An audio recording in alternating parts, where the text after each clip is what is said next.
Oti kuno.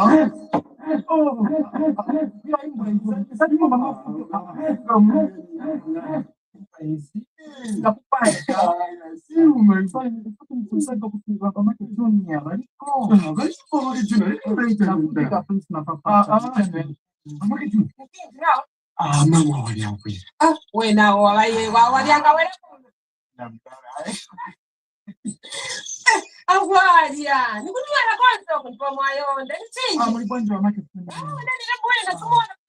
buena, sikuyonda ya ichikwa ma problems. Ma problems eti ndimwe mole mera. Kuna kuti ma problems sana kufika bana kulira kunyumba kuti mamika mbwele tseni mamia alikuti na papa sawa. Ya kadiri lepo lini peka patonto. Kwanza chile zina maana. Mwendela kuti munga so. Kusinga kama kupanga ma mistakes maana sana ni londo twende tata kwa nyumba. Ai mambo ikani wakati. Wewe mafuta kule hapo. Malondo. Something kwa angalia kwa katika. Bueno. Exato, por estar no something novo. Você como quando capaz de mudar, malondo lendo. Bueno, ni capaz de kwa ndo la maninjo. Ameke chungi, please mlondo weta. Kalondoleni. Usakambira panja. Kuma kupanga mistakes sometimes. Leka nipishira panja, langa nipishira nganda. Tusante tukambe ku nyumba. Kunya. Mbona mtu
Remember where you got it from? www.sandymusic.net.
all about.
Hello, Bakalinda, are you there?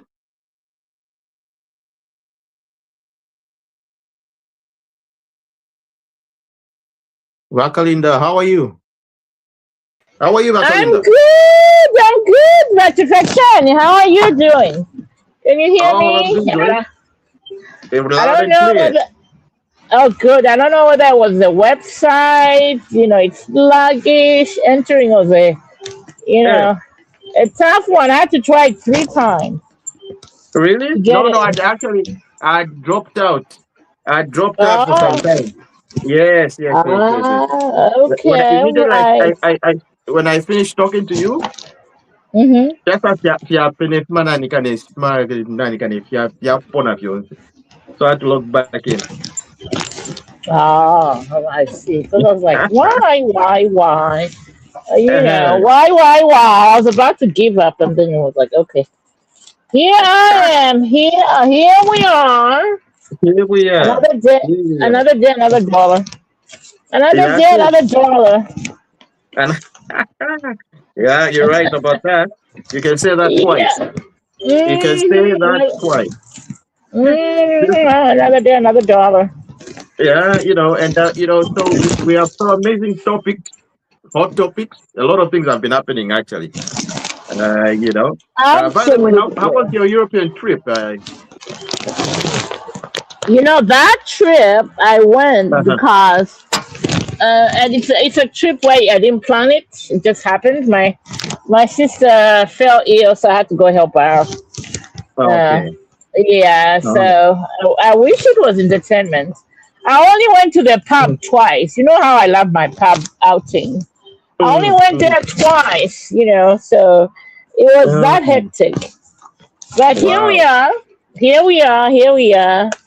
We are back where we belong. Sometimes you have to do things for family, because that's how it is. Family is important. Family is important. Very, very important. Yeah, it's very, very important. So here I am now. Here I am back, sound, and here with the mess. If I tell you the mess that we have around here, I can't even believe it. When I left, the price of gas was $1.99 and $1.87. I come back, gas is $3.37. It's like Wow. double the price. Yeah, So, yeah. so you can Wow. imagine the mess that we have here. It's not Well, pretty. hey, you guys, you voted for your president, so you should, live by his rules Well, and his economic well, policies and decisions. I don't know You about know, that. I don't know about that because I didn't. uh, you do. I don't know about that. I don't know about that. Yeah. We So, can debate on that. I don't know about that okay. one. No, well, you know what? I believe you. I believe you. So we got some Yeah. wonderful topics. We got some wonderful topics. Yes. Ladies and Uh-huh. gentlemen, welcome to the Red Tag Media Podcast. Of course, we're joined by our very own, a professional journalist, Vakalinda. She's, very versed in this field, way much better than me. And so, yeah, we welcome you, Vakalinda. Welcome the people that are watching Red Tag Media. Please like us and follow us on Right, you everywhere. got that right. Yeah. And there's even a topic that's happening about Frankie Mutubila, not being a journalist. I don't know if you saw that posting before. Uh, Yeah. yeah, about Frank. I mean, I think my field boy is just trying to be, what's the word for it? Mm, Um, mm. he knew he was going to get a reaction from a lot of people. Okay. So hence him doing that particular piece on Mm, Frank. mhm. So Does he basically, it was just what know? for clout? Go ahead. Sorry, I Was can't it, hear you now. oh, was I it was can't it for hear you. I clout? don't know what's going on here. Can you hear me? Hello, hello.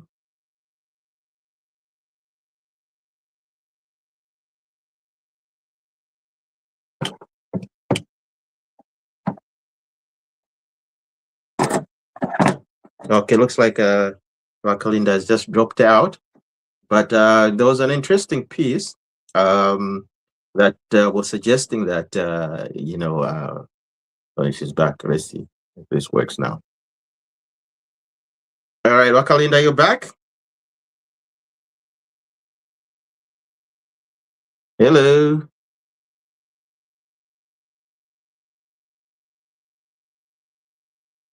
Hello, hello. I can't hear you, Wakalinda. Let me check my Can you hear me setting. now? Can you hear me now? Yes, now I can hear you. Now I can hear you Yeah, loud and clear. I was having issues with my audio. I don't know. Maybe it's my phone. It's time to upgrade. It's time I need What to are you an upgrade. iPhone person or Android person? No, Android, Samsung. Yeah, there's a new one Samsung. out. I want to get the new one as well. Yeah, I I've think always been a yeah. yeah. I've always been a Yeah, fan of the Ultra. yeah. I mean, right now I have a Samsung. What's this? Mm. S22 Ultra.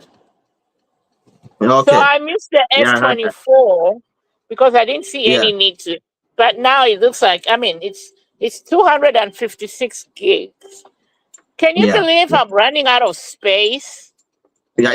Oh yeah. Yeah. Yeah, that's true. I mean, right now I'm using my S24 here. But Mhm. I am usually running out of space, because there's just so much to do, and there is very little. So this one, the new one, actually, yeah, is way much better.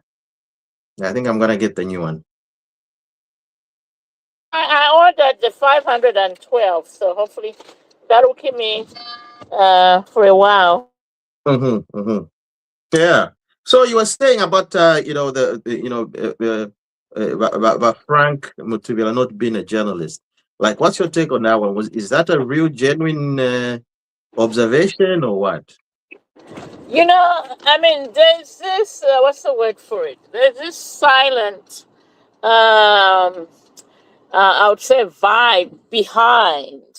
I mean, at least I don't know now, but when I used to be there, it used to be like if you don't have a diploma from Evelyn Horn African Literature Center or a degree in in communications and journalism from UNSA, then you're not a journalist, But I mean, I believe some people can can can teach themselves in how, because there are some disciplines that actually answers, because all you need to know in journalism, really, what are your 5 W's and H, what, where, when, who, and how, that's all you need to know. I mean, if you got that one down, then you're a journalist, because you're reporting on what's happening, who is involved, how it happened, what, when, stuff like that. But then other people, then you branch into being very you want to do investigative journalism, which I feel very sad that we've run out. That has been tossed off the window in Zambia right now. I don't see anybody doing that like in my time. And then you have the people that analyze everything. But, with analyzing, then you have to be an expert in that field. You can't just analyze everything. Not everybody can be an economist, And so you have that. So in the case of the which I said, because it's the noise around Mr. Frank. I mean, come on now. I mean, I think, he's been reporting on the news. He's been analyzing the news. I mean, he's been in the business for how long now? I mean, 50 years for as long as, or 60 years for as long as, we found him, reporting when we were born. So, and why didn't you then, question? Yes. His credentials. Why are you questioning now when we are like, 40 years in, 50 years in? I mean, he's what? Is semi-retired right now, right? Yes. Why are you questioning him now? It's. Come on, let's face it. Whatever about Uncle Frank brings to the table, nobody can match that. He's got his own, he's got his own speciality. He's got his own niche, and whether we like it or not. There's something that he brings to the table every time. Even us younger ones can learn something from him, So, forget about his personal life. That's just it. But professionally, we're not gonna go there. Actually, you're not gonna make me go there. No. That's not our business. Yeah, well, that's not our business. And so. But Rue, I think he knew he was gonna, invoke some emotions from people and who wants to talk about it. But maybe it's time that a lot of us should be talking about it. Why have we lost our investigative wings? Because the kind of journalism, seriously, that I see in Zambia is so mediocre. I don't even want to read any news from Zambia, because it's just. It's just from the writing itself, from the way news is presented. It's so hogwash. It all sounds the same. It's so amateurish. But guess who joined us? Guess who joined us? Oh yeah, I've talked too much. I'm just saying somebody has joined us here. Bring him on.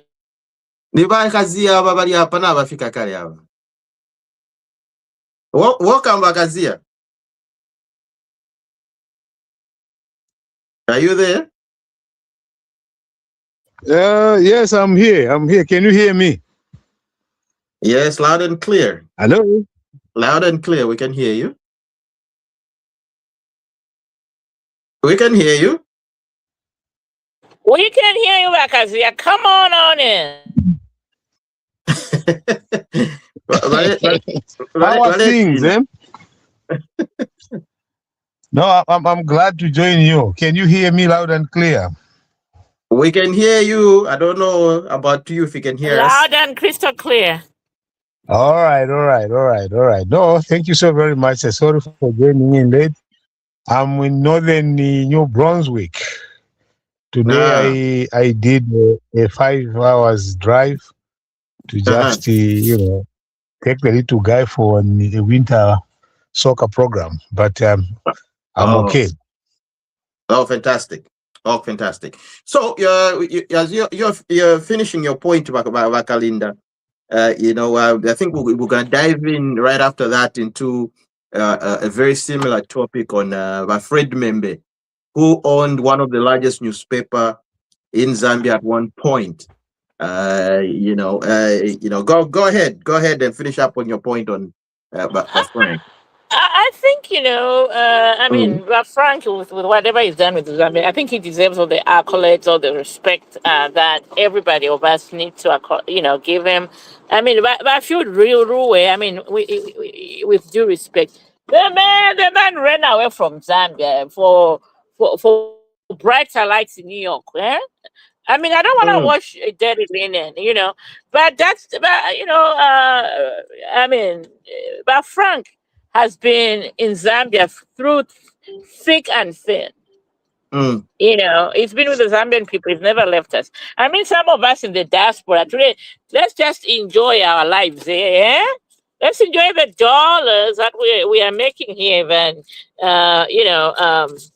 condemning people that have been in Zambia, that have seen presidents upon presidents, through and through. I think personally there was no need for that. I know he may have written it because he wanted to invoke some emotion or get likes or go viral. He knew, you pick on Frank, you're gonna go viral. But at the same time, give the man the respect and the honor that he deserves. That's my final comment on that. Fantastic. So now I think the first topic at hand is because you're not late. We started the program a little bit late today.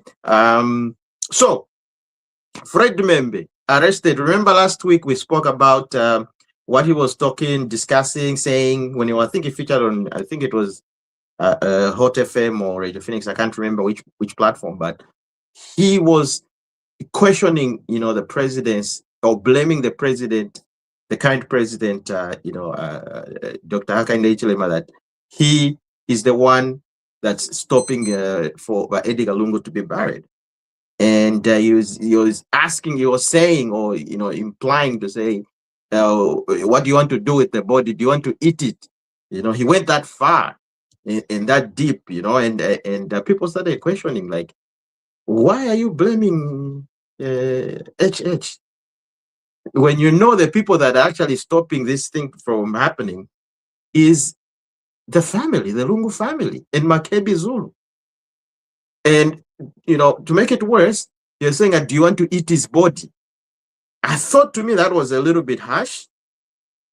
That was borderline, going on, trying to go against national security. Because, I mean, are you suggesting that the president is a cannibal? Vakazia, since you've just joined us, your colleague Fred Membe was arrested. I think he's been released right now. But do you think his sentiments were fair, or there was nothing wrong with what he said, or I don't understand? Like, what's your take on that one? I think for me, my take, and when it comes to ECL, I don't like what the government has done. Period. It ends there. I don't like it because it's like the forcing of it. Family has refused. So if you are to take over the funeral, I don't agree with that position, and that is why it is causing a lot of problems for that. Now, if you don't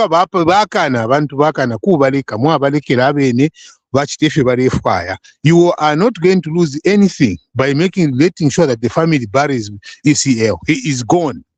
So your point is it's government that is causing the problem for itself. It shouldn't be doing that. It has taken it so much. reshift, you know. It's because it has caused a problem for itself, and now you see what the comment is because someone is not able to, someone is not listening. No, okay. Leave that funeral alone. Leave them alone.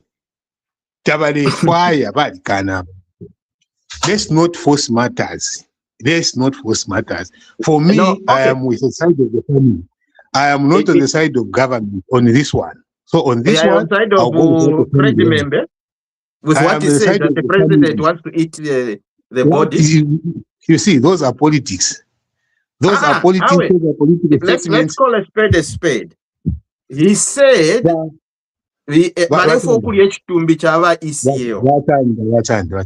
let me tell you something. Even the current president has said something when he has said something on almost every other leader that there is. So I'm not going to start jumping on a statement on this one. Excuse me, I'm with the family. What the family decides goes, not what government is deciding. Government is forcing itself. And hence, constitution last time. The constitution government. There's nowhere, even in things that we are reading. It shouldn't be necessarily, certain laws are enacted and they should not be necessarily be written. Okay? There's what they call, you follow precedents. So if we follow what the law is what the it Hakainde is. The Hakainde family versus the government. What happened? The Hakainde family, who went to court, it was the family. This one who went to court was government. That's where the difference is. No. Who goes first or last doesn't matter. But what was the judgment? First of all, what was the judgment? Who goes first or last is not the issue. Are you ready to listen? The issue is the judgment.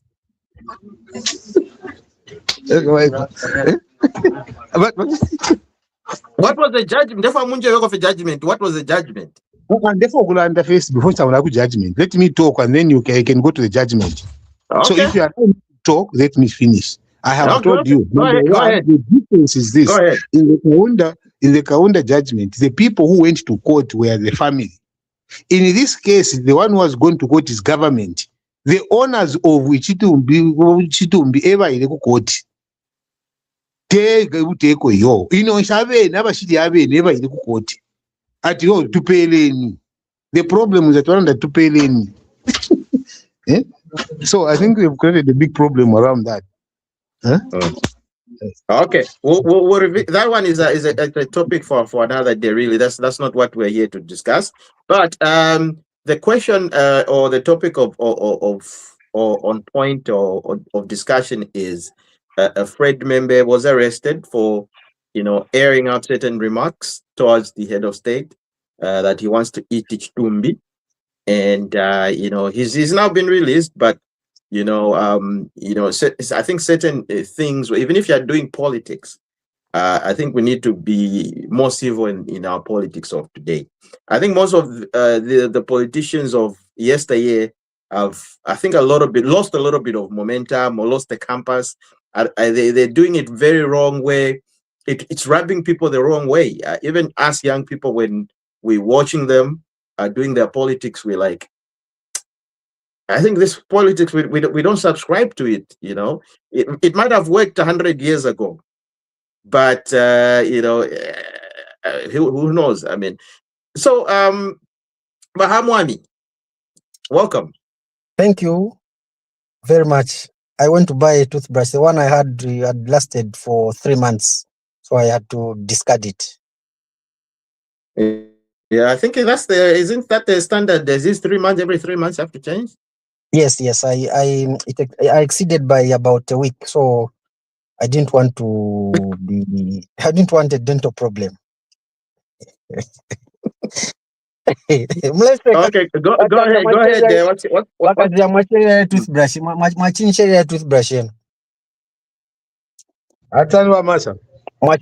Toothbrush.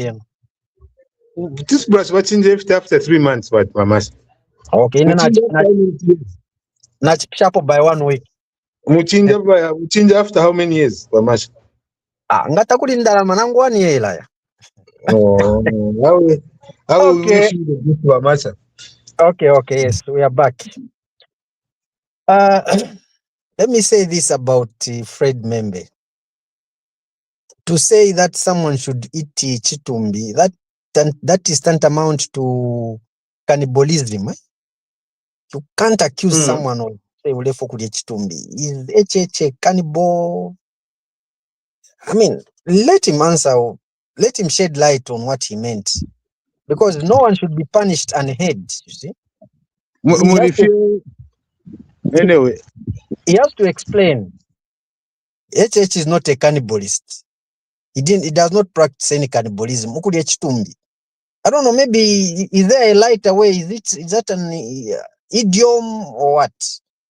Ukulia chitumbi. How? Has it got a surface meaning or deeper meaning? If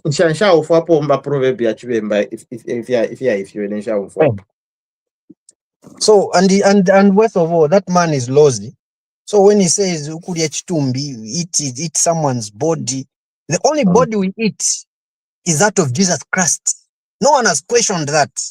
We eat the body of Jesus Christ, but to hear that someone to eat the body of Edgar, Edgar is not Jesus, you see. But we eat the body of Christ. Amen. Say amen there. No one has taken whoever to court.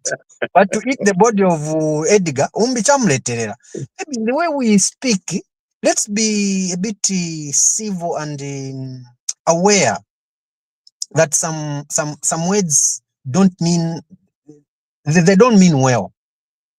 Ukulia. So which means there will be the cutting, there will be roasting. Sorry, I'm thinking outside the box. Where will we get the meat? In what form? In fact, let him explain. You have his day in court to explain what he meant.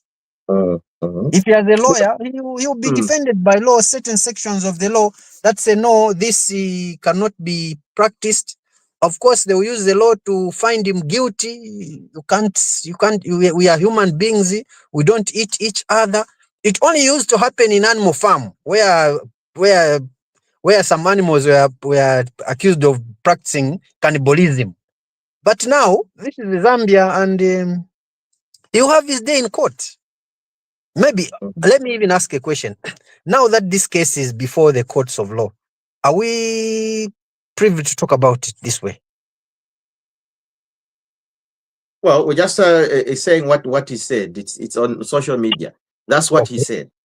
Okay. You know, it's on social media for everybody to go and see.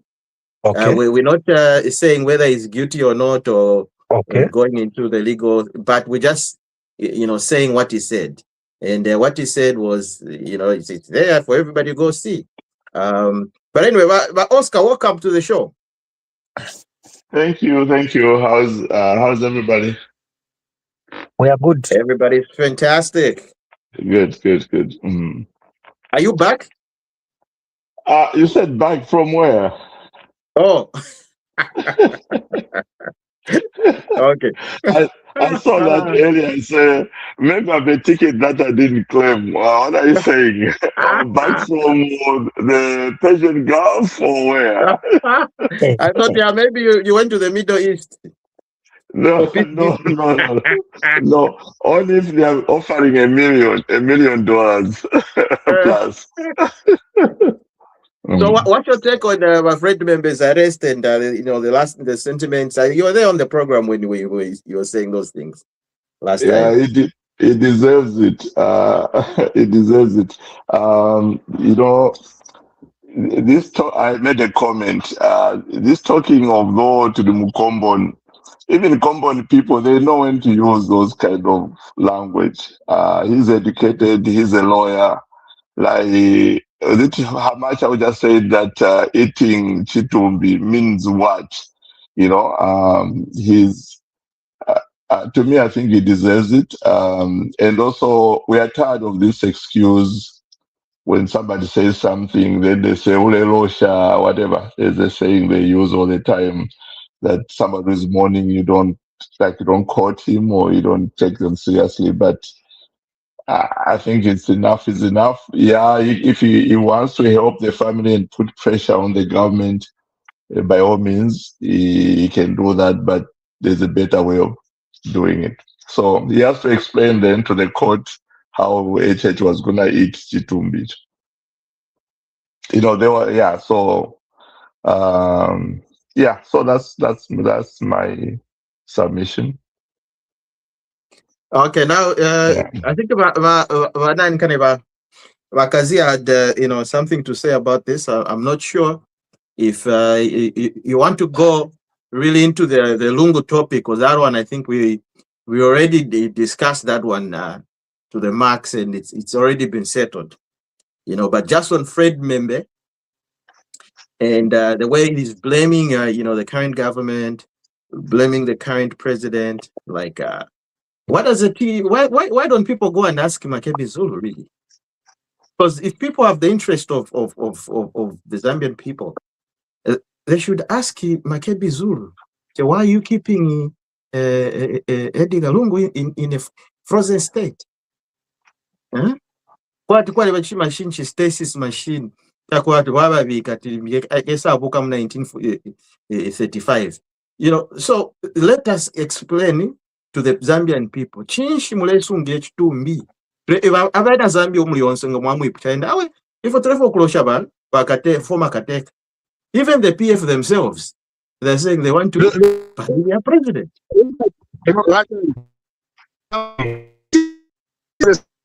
That's what you said. I told maybe and that kind of talk is the same as Muntaranda to show for Kumuria, Chomamusungila. No. The same people when people it's not the same thing. It's not the same thing because what's happening now? Look at this, Matanda. When you interpret it, you the one talking about it. You are interpreting it in that fashion. Me, I'm interpreting the fashion that you've just said as the same way. Look at what people have said about that. UPND supporters and other people that want the body to come back and do whatever. You have said a lot of things and giving examples. Why are you keeping it? Just the example you've given here home. Maybe someone. Everyone knows that you is enough. But then you give examples like that. How do you expect the family to let me explain further. The thing is this. Zambia, I think you've been seeing what's been happening on social media. Hold on, Bakazia. Let me just clarify this point before it's going to be misinterpreted. I'm just echoing what the people on social media are saying. Some people believe that it's not dead. I don't know if you've seen social media. Some people are saying that it's social media. So this is all because of the doing of Makebi Zulu and the Lungu family. They're putting people in question mark. Some people are saying that Europe, Ocean. You see what I'm saying? That is just not correct. That is just cheap propaganda, cheap kind of talk. That is just so shameful. Why should we even be talking like that? No, Limbitafwa. When you ask the woman that Tafwa, they will ask them the examples. Did the president, when he announced the death, lie? Did the South African government lie? Are they lying? So when someone just wakes up and talk like that, it's just all politics. Political capital. Let's just avoid talking about it. For me, I think the more we talk about this, the more we create problems. Even for those that we just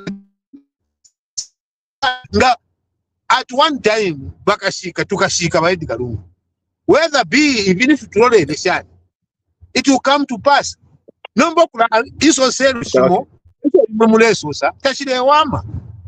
Bamembe baranda mwafu. Awe tepotereso abantu abalelanda. Abantu. Can I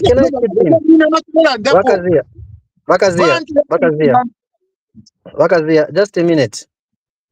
JJ Banda says in 2026, after winning the election, come with Edgar. What do you feel for comment? Yeah. It's on social media. This is why we should believe that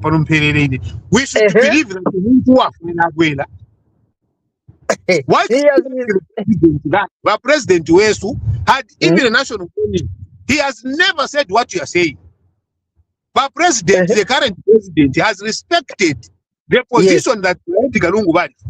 Hello, because JJ Alan. Is it the family that said like that? So when it is one, we must listen. That doesn't make sense. You are not ready to listen.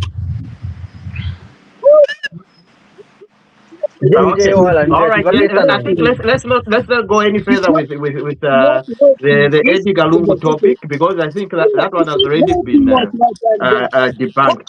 What talking about it? What are we doing? No. I mean, it just came on the way. It was a by the way thing. It was connected to whatever Membe said, so that's why it even came up. Otherwise, it's not even part of what we want to discuss. And yeah, maybe we can progress. Yeah, so let's progress. But in the meantime, we're joined by Dr. Danny.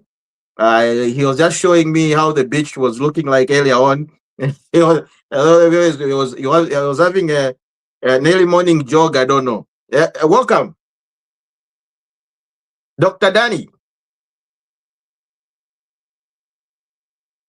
You're muted. I'm sure you're muted. No. You're muted, Dr. Danny. Are you there? Maybe we can proceed to the next topic. Yeah, next topic, of course. Let's discuss. No. I want to come in. No, Chilufia. I let you guys talk. Let me just comment on this topic. Well, comment and then we close it. Yes, on Mr. Membe. First of all, I mean, people have what should I call it? We have selective memory loss. First off, I mean, how can the Lungu family not absorb the blame in what's going on with the father or the husband? By the way they did it. When a former president dies, who is supposed to announce the death? Let me ask that question. Typically, from what I've known, with all the presidents that have died, the current sitting president is supposed to announce. What did the Lungu family do?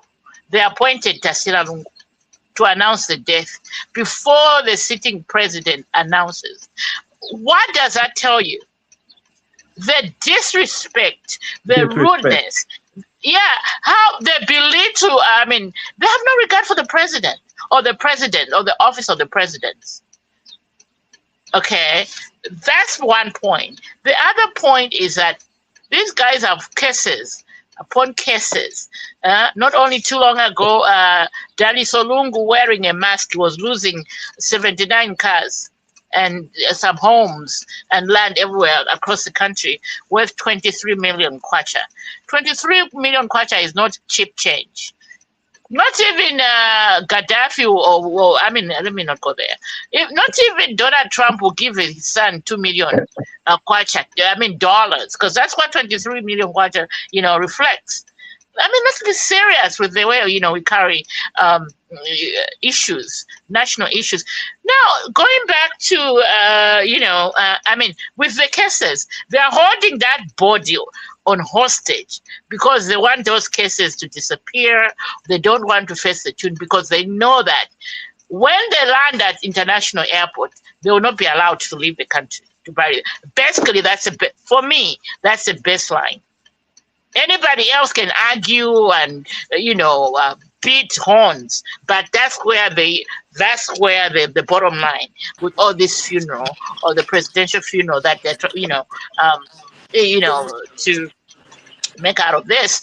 And as the more the body stays in South Africa, Zambians have moved on, my dear. They are drinking. They are, Bapanga Vigororo in lodges all over the country. They have moved on. This is big time. This is big Moved time. on. Yeah. This is big time. I mean, that's a fact. We have moved on from Anyway, okay. yes. So Okay, let's walk up with Dr. Danny now. Let's walk. I think maybe is clear. Hola, everybody. Yeah, now we can hear you. Gracias. Yes. Ndo wao maganazo ndo ndazo magani ndo Magani magandazo magani mazumu mazumu maningi magani magandazo.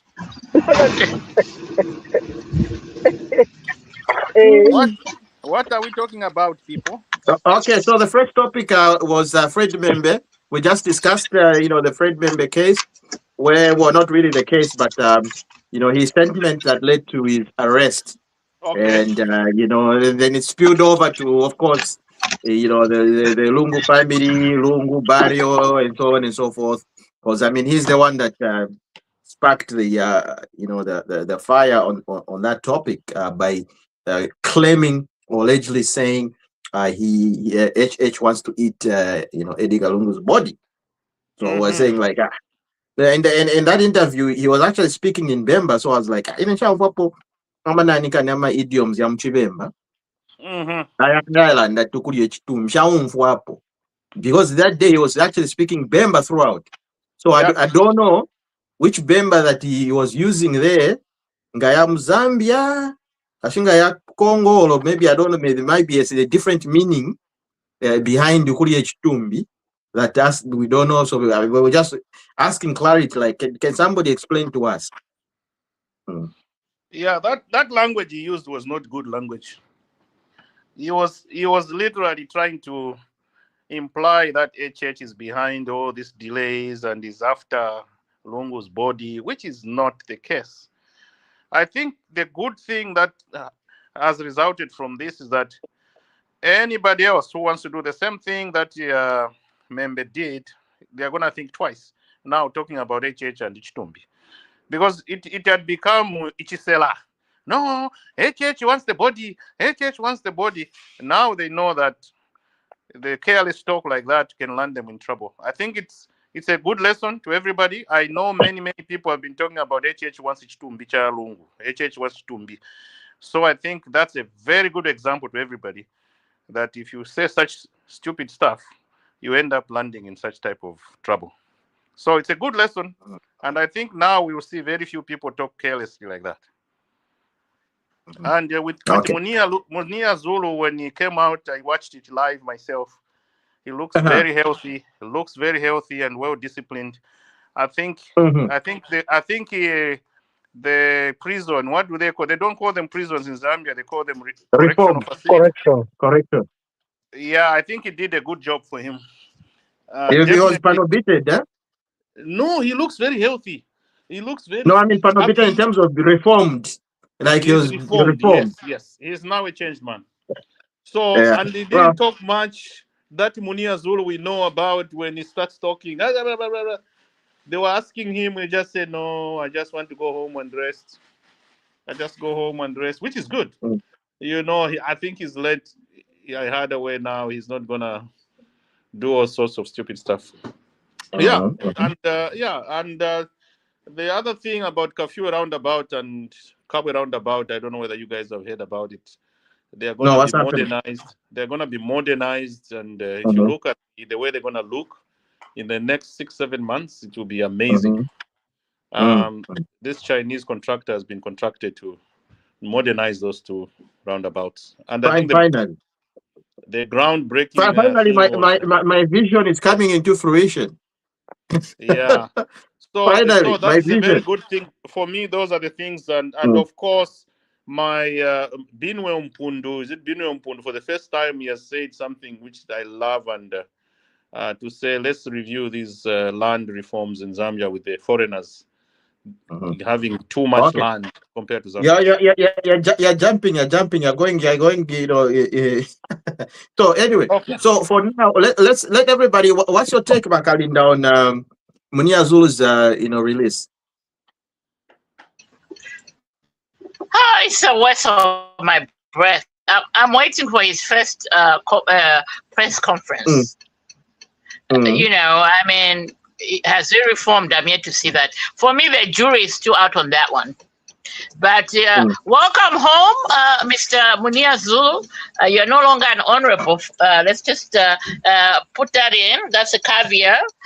So you cannot say no, Parliament. What? You are just like everybody else. I think that's the reality that he's coming out of prison with. He's no longer a member of Parliament. You know, so we'll see who'll give him platform. And does he still have money?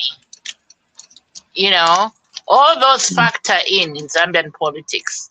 Unless he gets some money elsewhere. But for me, the jury is out on him. But thankfully, he served his sentence.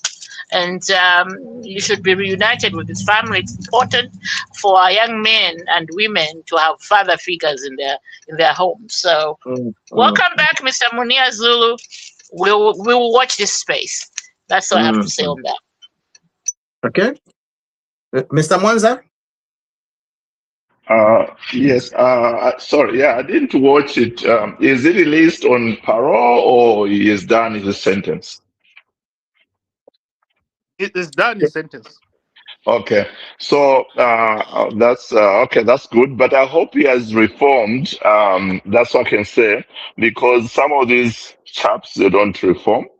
We have Kambwiri. It's like he never even went in prison for a day. You know, he's still saying the same thing. Again, everybody's different. Mr. Mwamba, he's been quiet, not because we want them to vuvuzela for UPND, no, but I think he's been mature enough since he's got out of prison. He's been quiet.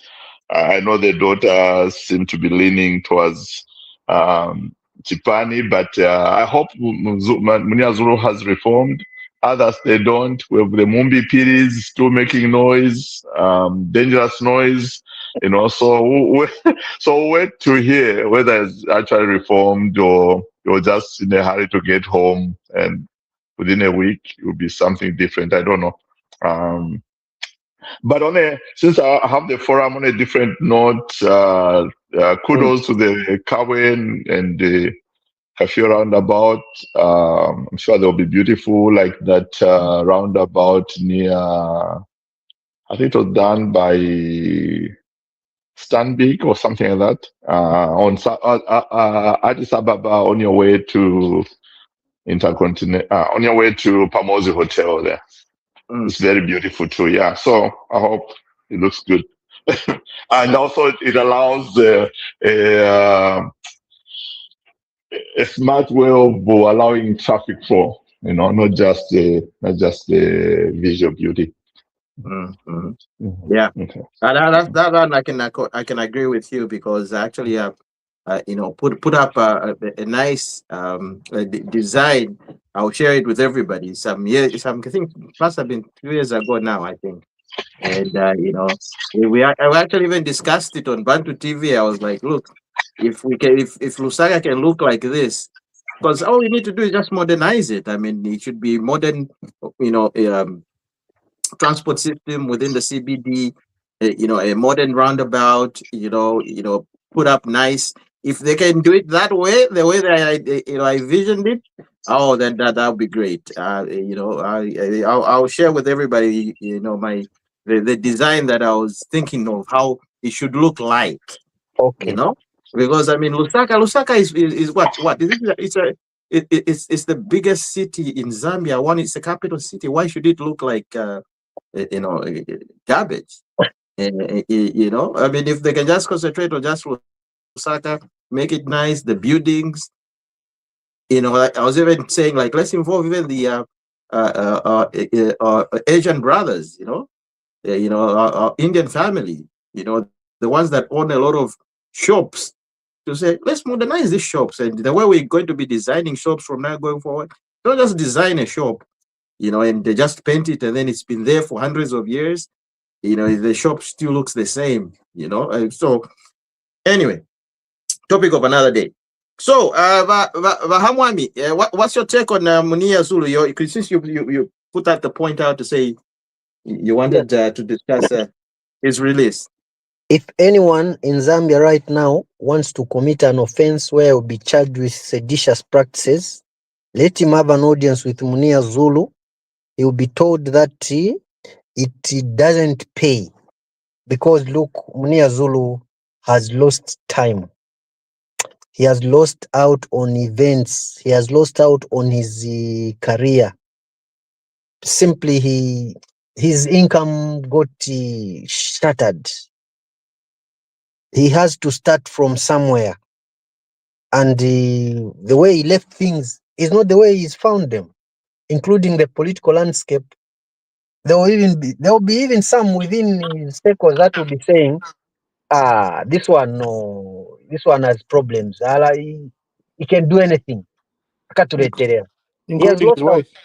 He has I hope he has not found a child, but okay. I'm just imagining. Because because no comments. For Munir Zulu, let's be honest. Munir Zulu, if anything, should now start guiding the youths, guiding this careless talk on social media. He should even go and talk to Amembe to say, my friend, if possible, can you just go and apologize? Withdraw this statement publicly that you are very sorry. Otherwise, prison is not a good place. You lose your freedom. By the way, did he even register to vote? I can imagine. Did Munir Zulu register to vote? No. I think they do that in prison, though. What's under?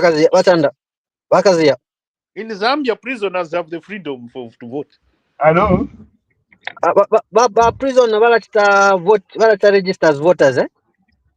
They vote. They do vote. Yes. Mm-hmm. Yes. They do vote. Now, talking about Munir Zulu in the way you are describing, it is very how you categorize what people are going through using your experience. You use your experience and denote it that, oh, so Munir Zulu for it, is that what you expected? If you went through that, you would find? No, that's the social life. That's the social life. You see, if you and one thing we forget is our politicians, they are not our bosses. The way we want to glorify our servants, like they've taken over our lives. Not that they play about our rules. I can complain and even shoot them when in a rendezvous and therefore about them when I'm not happy. Because they've chosen a life of service. But they are now parents. What category we, the people, we pay them. But when they behave like the opposite. And we jump on to protect that kind of abuse that may come from them. Munir Zulu alandire pintu. If you alandire Munir Zulu, nabambi balanda exactly same way. Bachini balenda. So your example, I like it because it is something that bajabalanda abachiri bali free. They must think about that. Oh, their day is coming. Instead of saying, it's a part that we must move on and never go back. But we seem to be going through the vicious circle. It's selective justice. For me, I am very upset about selective justice. Let justice be served to everyone. Muniyanga nalanda mwakaka. Namara mbo uliwala ndile na inati mwewa tonga mwafya na mufile mwakaka. Mwakaka wai mine chiwokoro mufile mwakaka. That is justice. Justice is not seen in Uyunga language matching them. And then us ourselves who are supposed to be pushing for the justice, we are the ones that go and even rub it in. Kalimanshi, according to UPNG and what they said about it, is an angel. Nama for Ranger Mwabika. You see, Vane, this is when people complain, listen and change. This is what they are complaining about. It's not everybody who was wrong. Let's not use one size fits all when we talk about justice. When we talk about UPNG Ngarufianya, God Yasangu Kakopa overnight, we cannot brand the entire UPNG as thieves, as corrupt as this. I find that very appalling. But if that is the way we want to guide ourselves, we want good. So I wish you the best, guys. But Shusha, let me come in quickly. Let me come in quickly to correct something. Bakazia, nobody offered, no one has given Kalimanshi a Ford Ranger, please. Let's not be, let's just not follow, let's not just follow the propaganda on social media. I'm pretty sure you're above that. Exactly. That's what I wanted to say as well. Because these are the narratives of don't say PF, whatever. They say they have given him a house, they have given him is bigger than a minister, Kalimanshi, is good, all this. Sorry, Makarinda, I didn't hear what you said.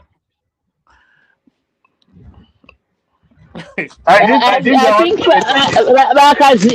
you're above the propaganda crowd.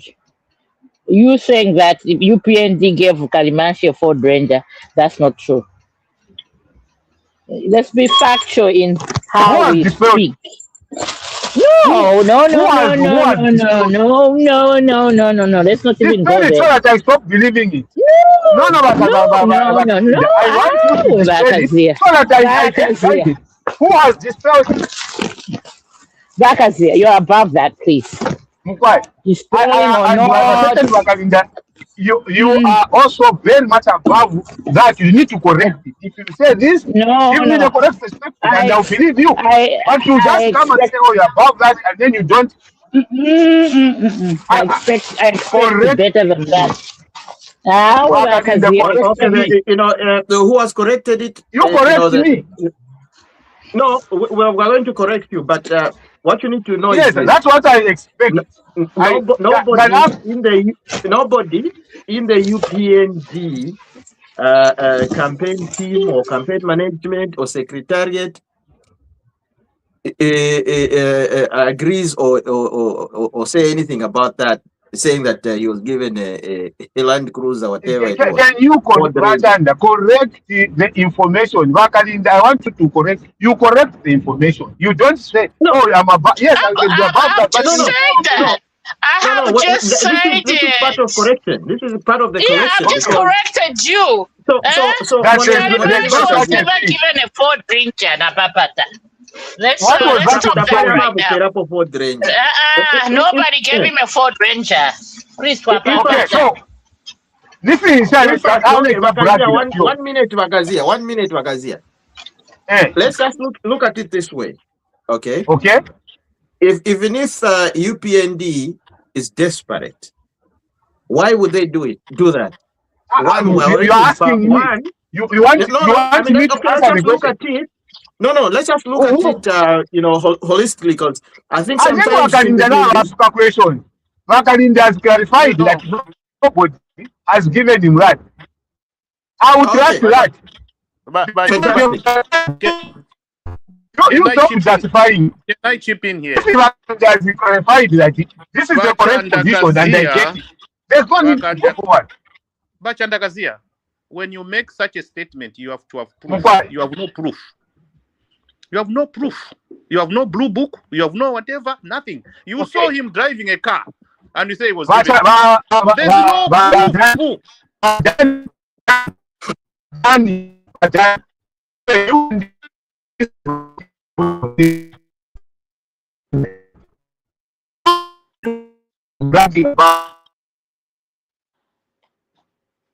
Yeah, the connection is bad, Bakazia. So anyway.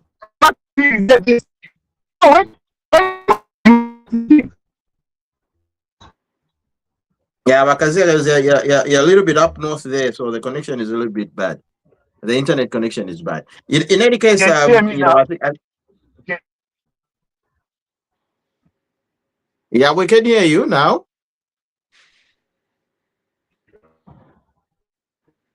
Oh. No. The connection is bad. There's some echo. He's in rural Canada. Rural Canada. Kumushi. Kumushi kuma rural Canada. Okay,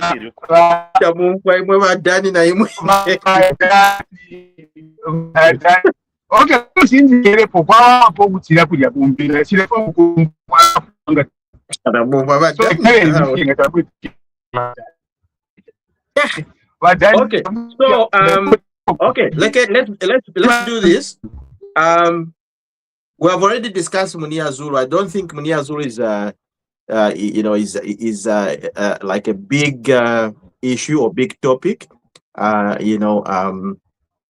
We can move ahead and move on and discuss things that actually impact the world and things that are going to impact Africa as we know it, and in terms of energy and everything. So we're looking at the current war that's happening, in the Middle East.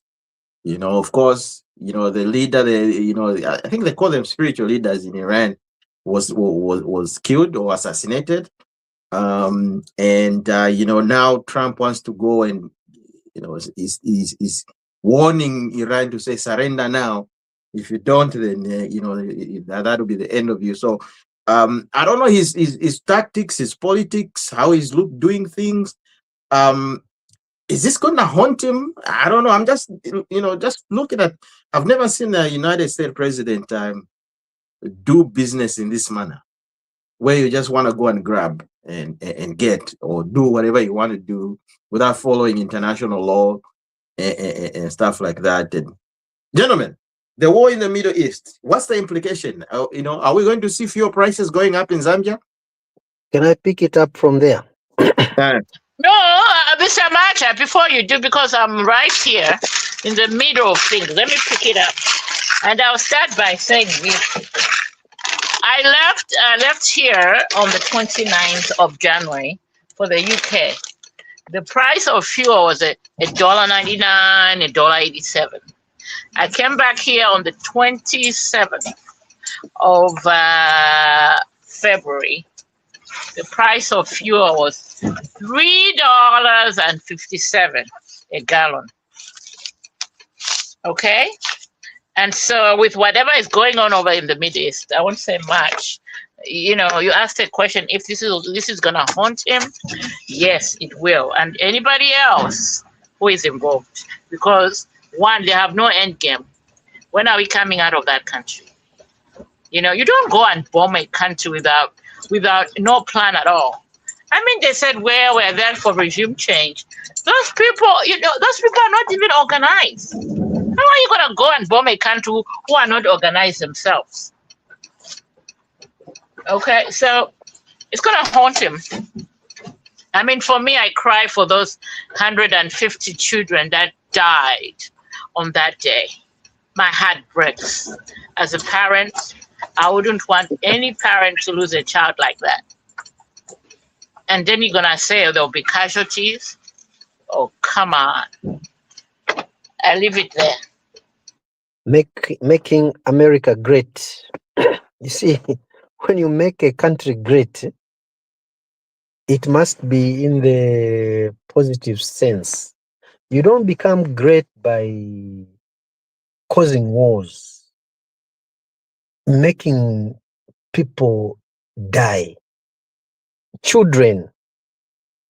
There's this story trending on social media of a father in Dubai, somewhere in the Middle East, working as a delivery driver of a van that takes water around Dubai.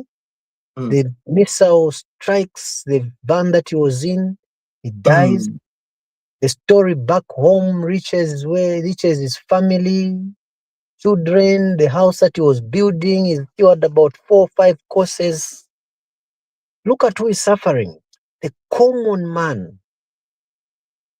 Mar-a-Lago, White House, very peaceful.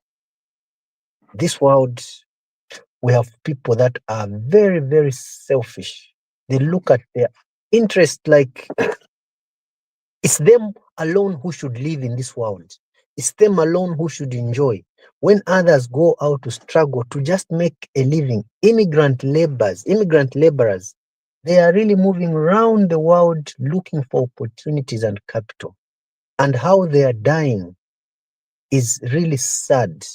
All in the name of making America great. The Zambian scenario. Well, let's correct that. It's not America making America great. It's making their pockets richer. No. It's making America great. It's not pockets. Making America great. Oh, it's making their pockets. The whole reason about going to Iran is about oil.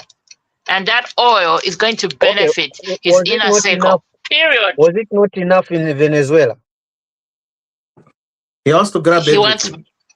He wants to grab everything. And now you want to get part of Finland, is it? Greenland. People, let's be honest. You know, it's also time that Africa learn to solve its own problems. The oil that we have in Angola, please, if anything, let African countries just concentrate on exploring that oil, get the oil out from there and feed ourselves. Because depending on this oil from Middle East every time is going to distort our economies. Currently, the Zambian economy is learning to stabilize. But with this war, the price of fuel will go up and up, making America great. No. So anyway, I'll put my comments at the end. I would like to hear from Mr. Oscar, your comment on this one. The war in the Middle East, its implications, economic, in terms of geopolitics and everything. You know, what's your take on this one? As an economist, it's going to be disaster. I think Madame Kalinda mentioned too, like the same way here in Manitoba, before the war started, gas was $1.15 per liter. Now it's $1, depending on where you are, it ranges from $1.35 to $1.41 or $1.45 per liter. Despite that, Canada produces oil, but there's also the geopolitics. Canadian crude oil is processed in the US. Okay, so that doesn't even help in terms of the dollar. I feel so bad for Zambia, especially that HH worked so hard to bring the macro indicators to stabilize. The the kwacha was stable, against the US dollar and things like that. All those gains, most of those gains will be wiped out. We have the Emirates coming to invest in Zambia. Now they are distracted. They have to deal with the war in the neighborhood.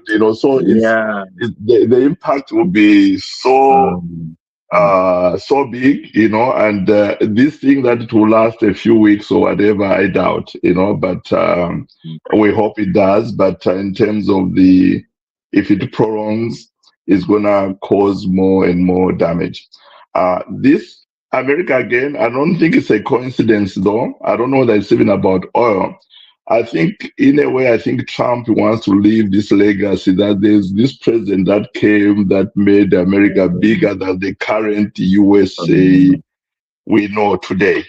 Just like the way back when Texas was part of Mexico, Alaska was part of Russia. He wants probably to leave that legacy because he's talking about Venezuela, there's Greenland, there's Canada, 51st state. Just yesterday or today or yesterday, he said Cuba is next. Cuba is next. And the Secretary of State will take care of, will run Cuba. So it is very dangerous. There was a mention of Angolan oil, but even there, where the oil comes from. Those guys want to separate. They've always wanted to separate from Angola. Now I think they're putting more and more pressure. So Mr. Trump, I don't know. And he has just finished one year of his term. It's gonna be a long 4 years, trust me. So it's not good for the global economy, for Zambia in particular. Like I said, he worked so hard to be where we are today, and so to lose some of those gains is bad. We are going towards an election. Opposition is going to pick on that as well and call him a liar, blah blah blah, without connecting it to the global, to what is going on in the Middle East. Yeah. Gentlemen and ladies, something has just crossed my mind. Does this war use any form of copper? Of course it does. I mean, bullets are made out of copper. So then our copper can sell, then we can have more money. What do you think? Copper is already telling, but we don't need to create wars. We don't need to. Let's not be like what if there are no wars? They are going to get them. Bakazia, what's your take on this one? Positive gains of conflict. I think I agree with you.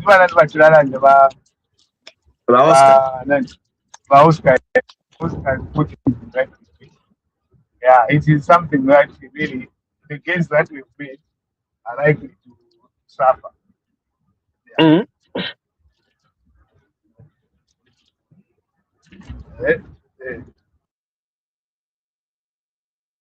The gains we've done are likely to suffer with the changes. We don't know which direction things are going to take.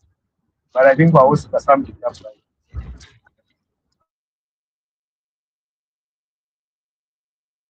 Yeah, your line is cutting Bakazia. It's going in and out. Maybe you want to reconnect again. No, I was saying I tend to agree with Oscar's assessment. I think he has put it in the right perspective. So I think we're gonna have really big shocks. I'm against that they have been there. I like to big.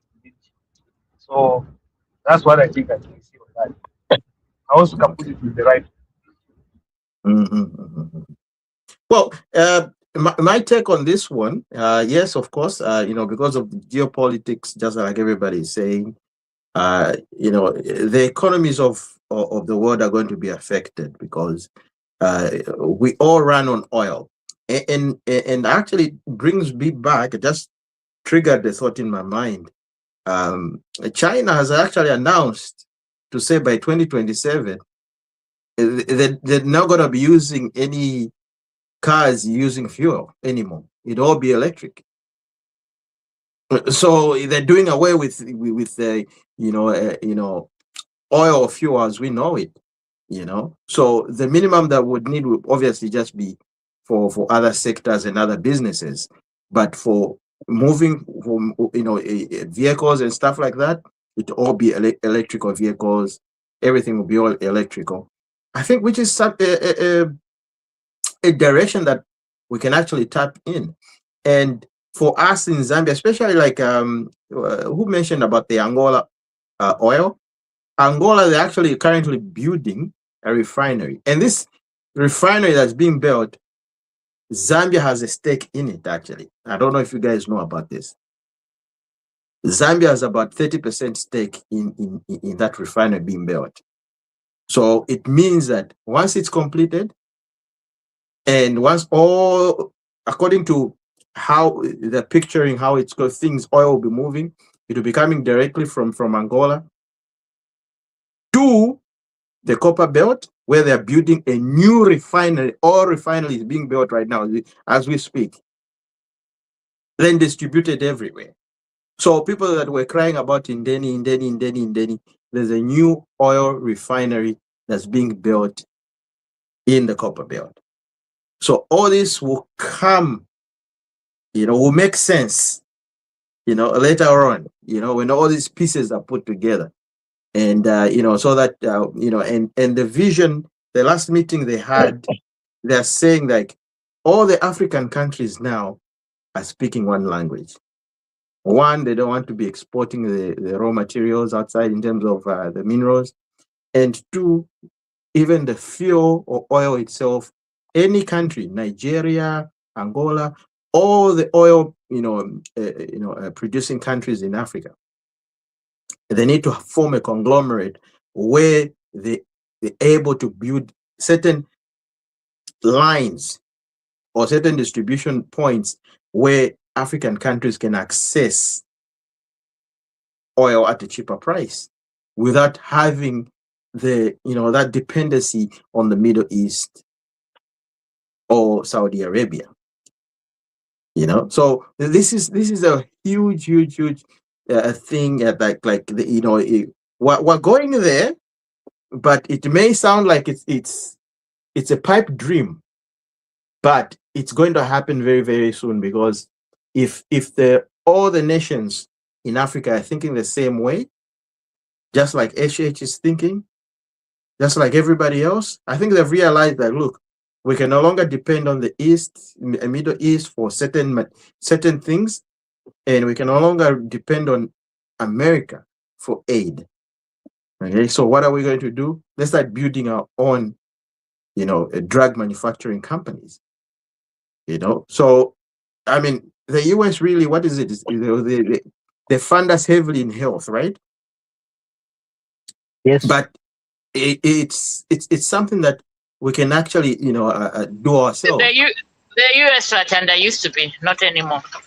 Oh, they used to, yeah. Okay, good. Thank you for that correction. They used to fund us heavily on health, and that was sort of like like a carrot given to us, and we would dance to a tune whenever they say something. We can listen and stuff like that, and you could even see people that used to come in as commissioners.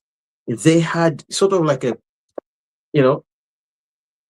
like some certain powers that they would come. They want to meet the president at their will.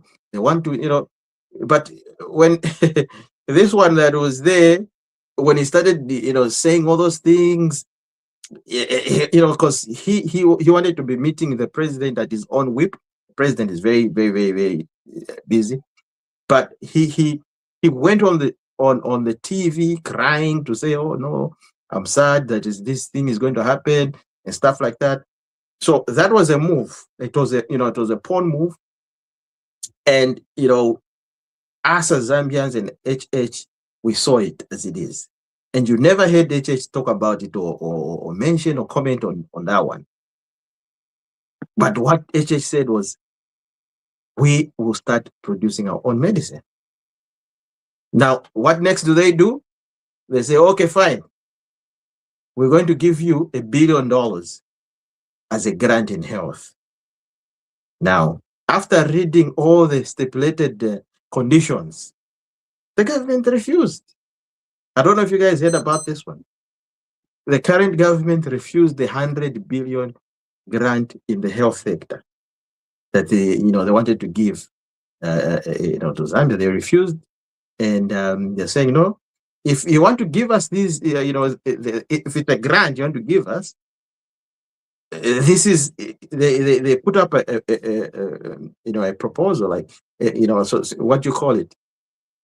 They proposed it to us, they gave conditions, and then we went back and told them, like, we cannot accept it unless these things are changed. And there were rumors. These are just rumors. I'm just saying it's what's on public domain, that they put in some certain elements in the contract or agreement sectors to say, oh, we'll have to have all your health information on all male, female, stuff like that. They wanted to know, like, information that's preview only to a doctor. They wanted to get knowledge on our Zambian people, data. They even wanted to know if I have TB. You see, so they wanted to get that information, which is only preview to between you and the doctor. They wanted to have it on their fingertips. And and some other people were saying that, look, it also tied into sort of like they wanted minerals as well. That one hasn't been verified, but the only thing that the government verified was yes, they wanted to get some sensitive data in terms of health of every Zambian, which is I don't think that is allowed, because I think when it comes to health of an individual, that's the purview of the doctor and the patient. Now, there's no way that you can just get that information and give it to another country, and so on. Yeah. So anyway, where are we? Bahimwami. Yes, sir. Yeah, all about Bakazia. I'm getting you. Yes. What's your take on the I think you've already talked about the Middle Eastern issue. Yes. Yes. Okay. Fine. You talked on that one. I don't think Bakazia. Bakazia. The problem is phone is a little bit wonky today. Yeah. What's your issue? What's the story on the Middle East? What's your take on that one? Yeah, the Middle East is just like the Middle East. I think I picked the one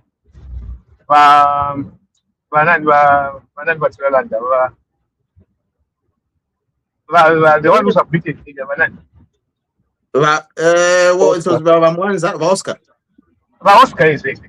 Oscar is the one that I think he gave what my thoughts were, because I think he nailed it nicely. So I didn't have more comments on that. On the aspect of drugs, I get to show up a Cornelius very clear statement. Yeah, from agreement. Has it been clarified? Because I saw them with say something. What's your question again? Did Cornelius do what? We lost him. Oh, what was he saying? You're saying that Cornelius had some information to release. I couldn't get exactly what Mr. Mweto was supposed to release. Okay. Anyway, our own lady, Vakalinda, the war in the Middle East. Are we going to see a raise in the fuel prices in Zambia? Are we going to now start seeing fuel prices going up? And then I want to attempt to blame why wabufi. Of course. That's the prices are going to go up. If the prices here in America are up at double what we were paying a month ago, yeah, they will. Just wait for next month when the ERB reviews the prices in Zambia. They'll definitely go up. They'll go up. There's no doubt about it. So, yeah, I mean, there's no doubt about it. They're going to go up. I mean, they've started a war with an end game. I mean, there was no proper. I think for me, really, what I'd like to add on to this, it's all about hoodwinking us, the public. This is all about Epstein files. If you think about it, it's all about the Epstein files. Yeah. So, that's where we are about. Explain it further. Bogus government I've ever seen in my entire life. So, I mean, it's. I mean, I don't even. I can't even grasp it. Who wakes up one morning and decides to kill people, while he's playing golf at Mar-a-Lago? Huh? That's Donald Trump. I mean, what kind of human being do we have? So all those are things that I question, but really, I think it's all about his pocket at the end of the and it's all about hoodwinking us into believing there's no He didn't do nothing wrong in the Epstein files, because most of those things have been redacted. So that's where we are, unfortunately. But I have hope. November is coming up. We have elections, so I'm hoping that the Democrats win both houses, and I can guarantee somebody's going to get impeached. And all his cases are going to be revived. Watch this space. And that's all I have for today on that. Anyway, so Mr. Kazia is saying that Alewele Lapo is going to be voted back in power. I am telling Wakalinda that Wakalinda, Donald Trump is there to stay.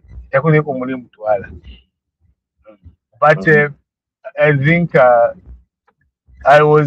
you had asked me a question, but your destination is on the right. I don't know what you had asked me about what Oscar said. I said that is what I agree with, and I support that position. Yeah, Also, I was asking about the implications of the that war that's in the the war that is in the Middle East in terms of pricing, and obviously we all agreeing to say the prices are going to go up in fuel. I think we have agreed on that one, and of course the opposition are going to use that as a weapon, to castigate our very own working president HH. But let's move ahead. Let's forge ahead. We saw the meeting that was between the president and the youth. I think guys, which is something that's actually interesting to see. You see a president meeting youth. I mean, it's something exciting, actually. I don't know. I can't remember the last presidents, if they had some sort of a forum like that, where the president will engage with the youth and give them hope. Give them just that motivation, that fatherly figure. Encouragement, and most of these students, young people, young men, they're coming from, most of them, like maybe 50-60% are coming from broken homes, and you find there's a president that cares about you. That's saying like, look, we want you to go to school for free. So the youth, they gravitate to something like that, especially when they're young. Now let's tap on the key points that were discussed. I don't know, you guys, if you saw the youth engagement between the president and the youth, and there's so many things that he said, and including the sports minister, he put out and out like a sort of like a caveat to say, like, there's been land that's going to be allocated, but which has been allocated 35,000 hectares of land allocated to the youth. So those youth that want to go into farming, there's land for you. Now, but here's the thing, youth, like, you're coming from Lusaka, you're coming from the Copper Belt, are you going to think about going to live in a rural area to go start farming at a young age? Because most people, they think about that when they're already retired. Well, that's what they were about to retire. Then you say, oh, let me just have a little farm, to keep me busy while I've retired. But now it's opposite now. Like, well, you're still a youth. You just graduate, go to a farm, you start farming. How many youth do you think can gravitate to that kind of proposal? I'll leave it to you guys. No one, Bachilufia. The youths in Zambia that I know, they gravitate towards the soft life. They want to have an office job 8 to 5, Monday through Friday. And when they get off at 5, it's time to hit the pub. It's time to hit Chicago's and drink your lungs out. So that one, I mean, very few. I mean, I think the youths that were raised on the farm will gravitate towards that. But the ones in the cities, I doubt it. Okay. Mr. Gazia? Let me just say for my guys, then I'll call someone. Bamwami.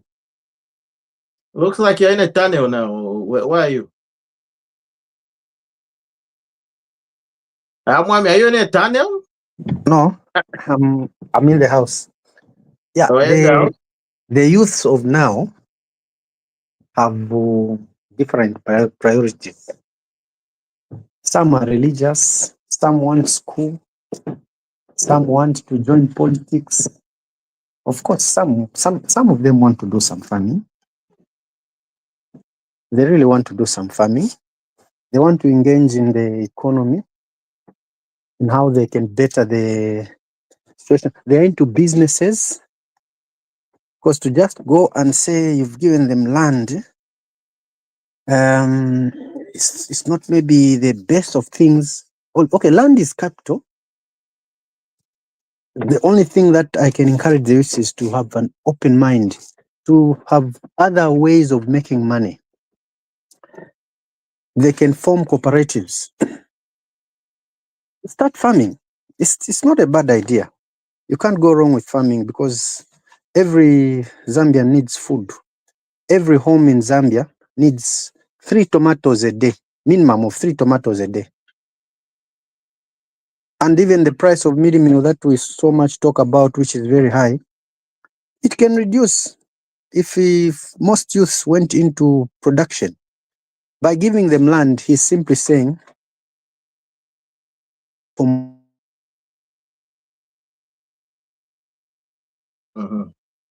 Okay. Yeah. So land is not just farming, it is production. They can go and build houses, put them on rent.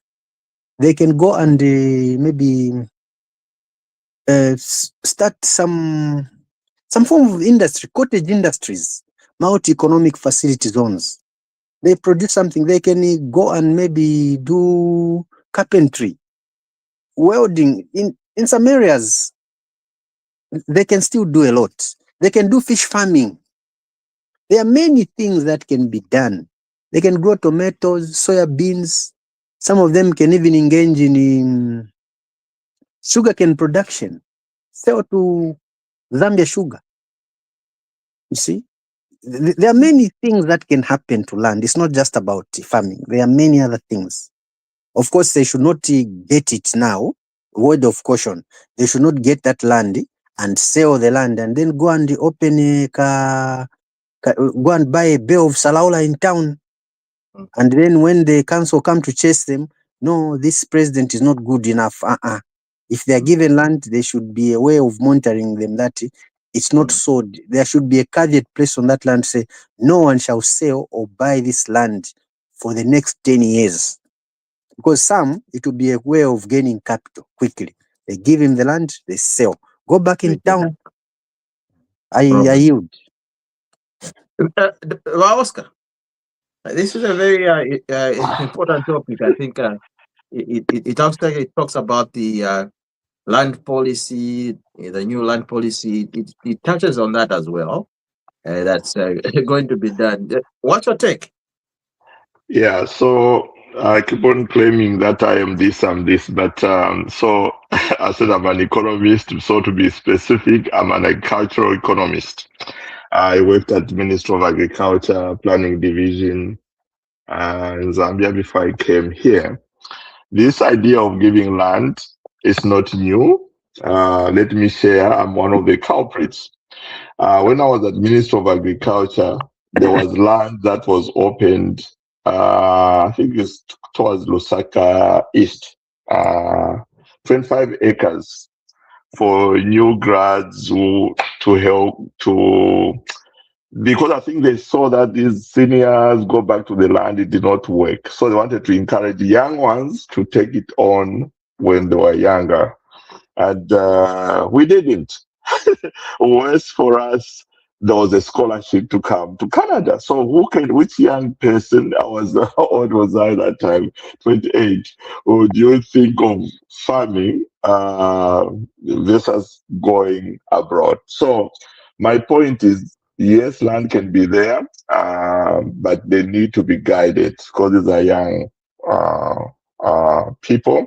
The previous presenter, Bahamani, I think, he talks about farming. We think of farming as maize and what else. I think most Zambians, that's what they think. Maize and the usungangombe, mongarukuna. No, but there are a lot of other things you could do on the farm, especially high value crops, value addition, and things like that. So you can't just give them land. This being a businessman, it's not for everyone, right? It's not for everyone. Some were born entrepreneurs, others they need a little bit of guidance. So what I'm trying to share is a good idea, it's a great idea, but they need to be guided. We need to have the minimum facilities in the area, maybe paved roads, things like that. Because the young and will not also go they there. need bars, they need pubs. Yeah. So that's what I said. It was there during our time, 25 acres. I lost it. When I was old enough, I went back to it. It was already taken. Too little, too late. Yeah. So. You brought out very important points and topics. Like, look, there need to be that motivation, there need to be that guidance. But look, we as young people, obviously we're not even thinking of that. But sometimes when you get a little bit older, and then you start thinking, wow, I wish I had made that choice when I was young. But that's what life is. Life is all about experiences. But I think if we inculcate, this knowledge or this, a vision, where even if you're young, you can still do smart farming. Most people, when they think about farming, they think about yes, you're going to be dirty, but look, at the end of the day, when you come in town, you can buy anything. You can have any side chick or whatever, slay queens, whatever they call themselves nowadays, because you got the money, you got the bag. That's all that cares. That's what people care about now. It's just you have it doesn't matter how you got that money. And most people, like, we need to see people like driving Porsche cars who are farmers. Maybe they don't display themselves or represent themselves in that way. No, because mostly farmers, they want to invest their money into farming equipment, right? But if you look, like, I had a friend, they were living in Chisamba Rural. Those days, it used to be called Chisamba Rural those days. Samba Rural. They had a huge farm. Their father had a huge farm. And he would come, like, with his sister, like, every weekend. He comes to see me, and he would come with a bunch of money, and because he just wants to hang around the city, in town and stuff like that, get away from the farm. He comes, like, hey, no problem. And then we'll have a weekend, at our place and stuff like that, and we'd go to any club. The money was there. It was like huge, like this. He used to carry it in his bag, and I was like asking him, so how do you get the money? No, my father is a farmer. My father is a farmer. My father is a farmer, you know. So whenever we want to go out like on the weekends, he just gives us money. They go and enjoy yourselves. Boom. So I think it's a good move, but it may sink in slowly to the young Zambian people because their minds in Lusaka is like Makalinda was saying, they're thinking about just going out, doing things and stuff like that. They're not thinking about going to live on a farm, you know. But maybe slowly by surely, hopefully, you know, a few individuals will start realizing, like, look, I think this is a good business. If you want to really make real money, because you can never go wrong with farming. Everybody's going to eat at the end of the day. Everybody's going to eat. So it's a business that is not dying. Whether there's war or whatever. I think for me, like Oscar said, the issue of land empowerment is not a new concept. It is a very, very old concept. It has been done before, and even the youth have been given the land before, but I don't think it works. It doesn't, because we have not created a system of clear empowerment with people with the right, first of all, training, the right attitudes, and everything else. We are quick to give money to people because therefore I feel okay, maybe people won't be win. But I can tell you for a fact that here kweba chukupera fie in the lama land. Aba iche they will sell the land, makashanine no kushanina. That is what happens. The same people we are avoiding to give land, they will end up with the same land that we are giving the youth. It is not just that you want to pay and then hello. Me, I was trying to find out what framework has been created, what legal framework has been created, what policy implementation plan, what plan do they have? Have they already done this thing? And the exactly targeting, who has been targeted? Are you targeting the youth within those areas, or are you targeting youth from everywhere? Umuntanya ntapo Lukasa in Mpika, Elumas and Deland, Mamu Perachipantu, Kuliland Kumpika. Do you think he has interest of going there? The first thing that you do is to sell that land and move on. So, for me, I think it is important that there is a clear-cut policy framework, but it doesn't work. I don't think Wakaichita. If they do it, okay. No. I think there will have a lot of implementation challenges. No. I think one other point was I think they're going to put certain measures. It's just going to be implemented just like that. They're going to put certain measures. That's why even the the land policy law is being revisited in the next sitting in Parliament. Okay, I think we discussed it with Dr. Danny, where he raised the point where to say most foreigners own our Zambian land. So those are the issues that are going to be discussed in Parliament. Now, imagine this. Even if you own land, okay, it's your land, okay? Let me just, maybe a simple example for the listeners. Remember when Chiluba was selling the council homes? He was telling abantu njere, inganda twami pera fyeshi, chimono kupera. Nga wachashupa, wishitishe inganda.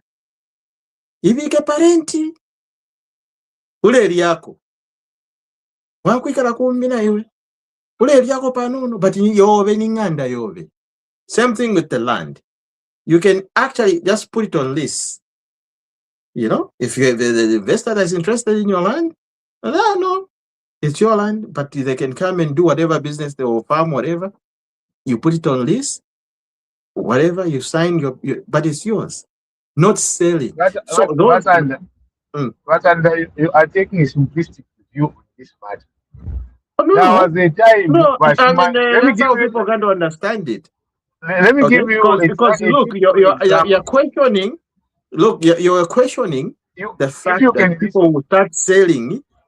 I am not saying that No. We have listened to. I'm not saying everybody will sell.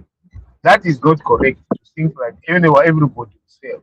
There could be a success story, but the experience that we've had in the past, and this is what we are saying. Unless you have resolved the experiences of the past, then you can come and say, "Oh, wait a minute, apano mbafyala was successful because these are the lessons that we've learned." That is what I'm trying to buy here. Kwali bashimayini bali bapere land in Karulushi. I remember kwali sabama problems with the mine. I chaired that meeting with the miners, telling them everything. Support was there, but they ended up selling the land, and most of the impact was that it was not there. The same people that were avoiding to give the money land are the ones that ended up, because they're the ones with the money. Kuti mamu pelo muntu land. But what is going to happen? The Parliament padombanga baleta bill. So you regulate all these issues. Regulated in the law.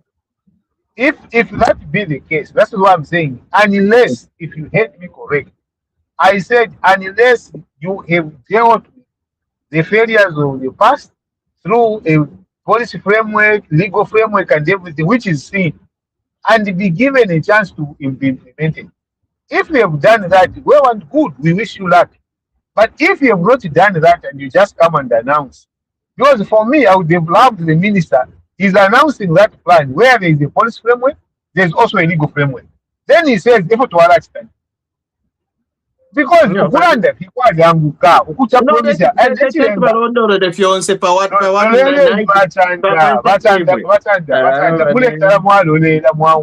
just run to oppose for the sake of wanting to oppose. No, listen to what people are saying. I'm not against giving the Zambians land. No, I am not. What I'm saying, first deal with the issues and the failures of the past. What made these things fail? Is there a legal framework? And you see, the chapter to minister about to the legal and the policy implementation challenges they are deemed to be liars because they did not expect what is coming. Yeah. Because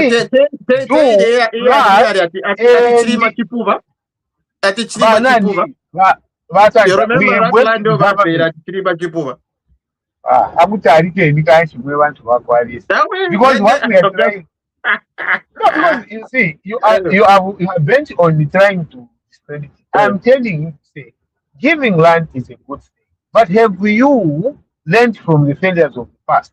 And if you have learned from the failures of the past, where is the legal framework? Now you are telling me the legal framework has not yet been done. It is when it's going to be done. Why should you rush to announce something you know you're not implementing the next 1 year? Even in the next 6 months. Anyway, let's go for some. Let's have different views. No, but you see, the problem is that you would give me chance to explain, but within the explanation, you are jumping in. Exhaust your point, Vachand.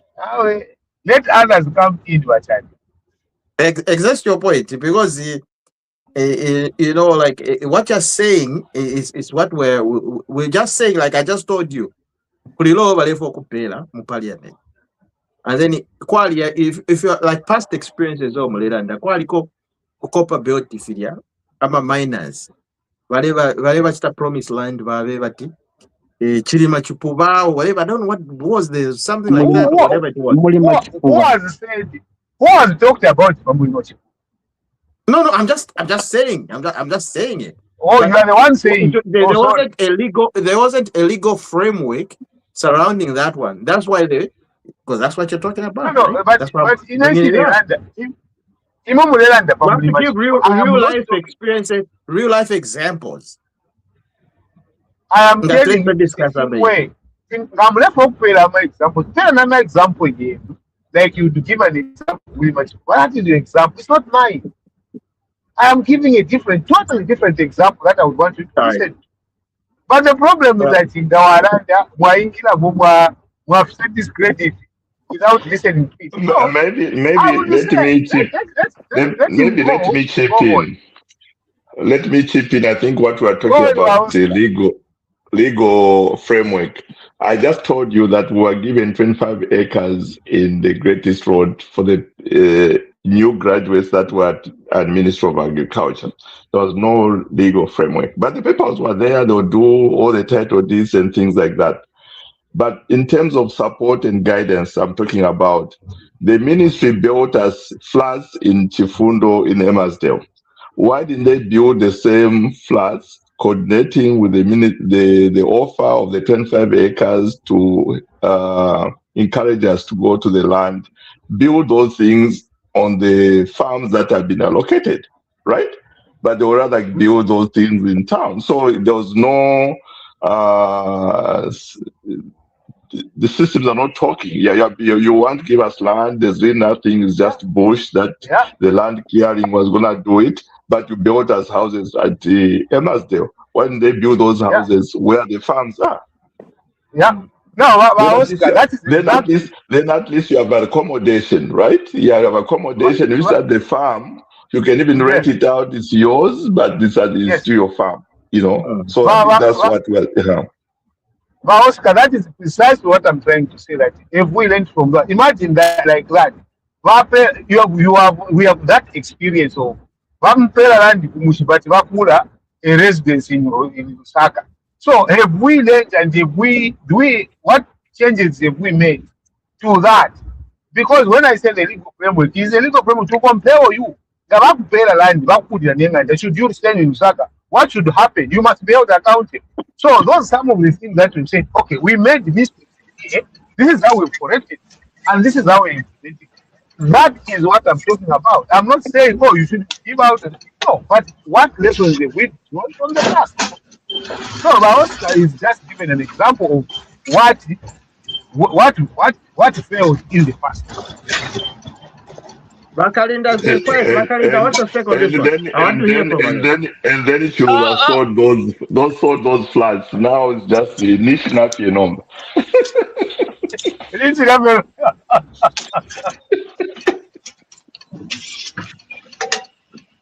Makalinda. Let me chip in here for just a moment, Patrufia. I mean, I'd like to say that, and I'd like to believe that this government cannot just make an announcement like that without, taking into consideration the legal framework, and they know that these youths will need help, right?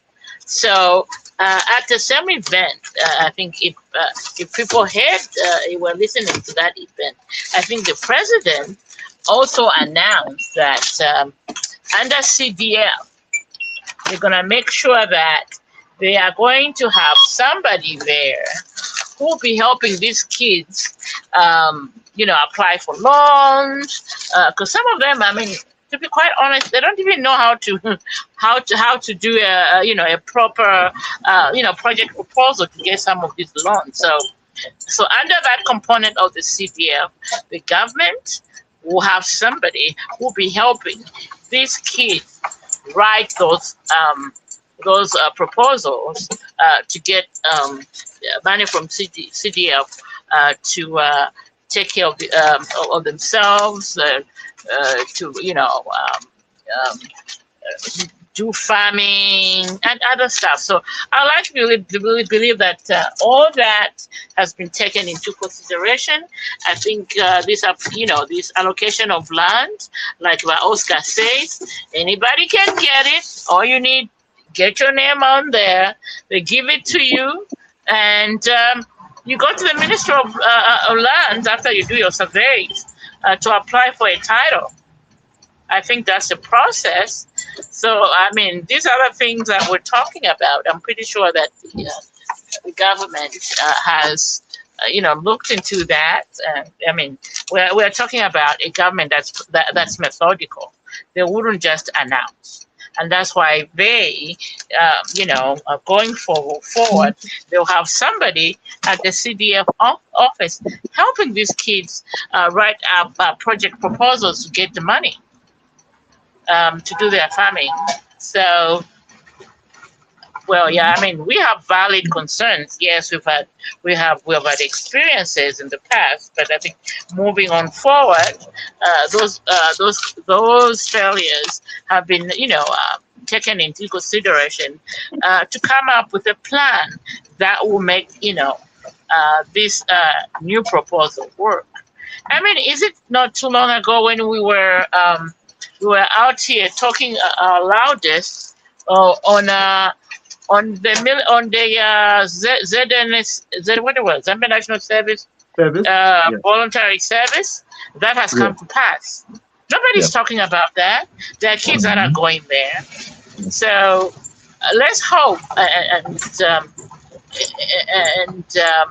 let's hope that this government has taken everything into consideration. But if they come, if after 2 months, 3, or 6 months from now, or 8 months, or whatever the time will lapse, and then these kids will come out and say, we haven't been given any tools to help ourselves be farmers or do entrepreneurship.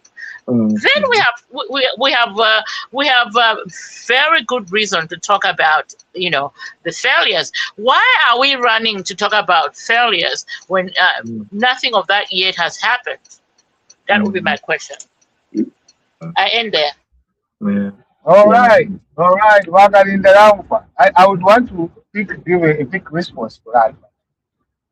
Why we are talking about, because maybe I should start with an open. But in Zambia, from when I have worked in government for the longest period that I have, is a system that I found where every time there is a government change, we would say, okay, there is a new direction of this. But to go into the details to say, we had this program running, what lessons have we learned from them? How can we make it better? We use that in Zambia, go into the default position. The default position meaning that we go and create something that is new, something that fits the way we look at things, without actually going back in the archive to look what was done, and then we start to implement. And that lack of continuation is what creates a problem with persistently and consistently remaining in the default status for things not maturing.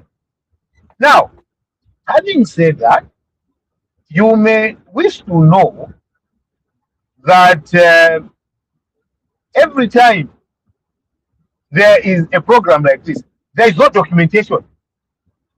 We will hear a pronouncement like that, but then when we come to critical analysis to say, thank you very much, this is a program that has come. Can we see some documents that we can make reference to in terms of how this has been planned out? You find that it's not there. But then we have had pronouncements. Maybe for me, where I stand, I would love to look at some documentation around how this has been planned. And then kind of like, okay, this is a good thing, it's likely to succeed. But when it's just announced on the word of mouth, I have problems trusting such kind of thing. I know that becomes usually political. So maybe I would really benefit from some documentation that you might have to look at. Thanks. Mr. Amwani, are you there? Yes. The issue at hand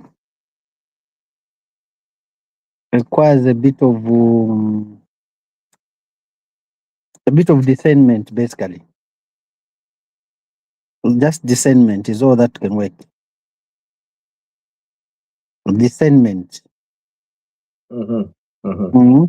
Discernment.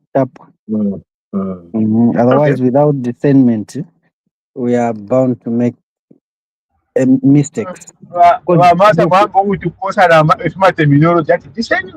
Discernment. Use of wisdom.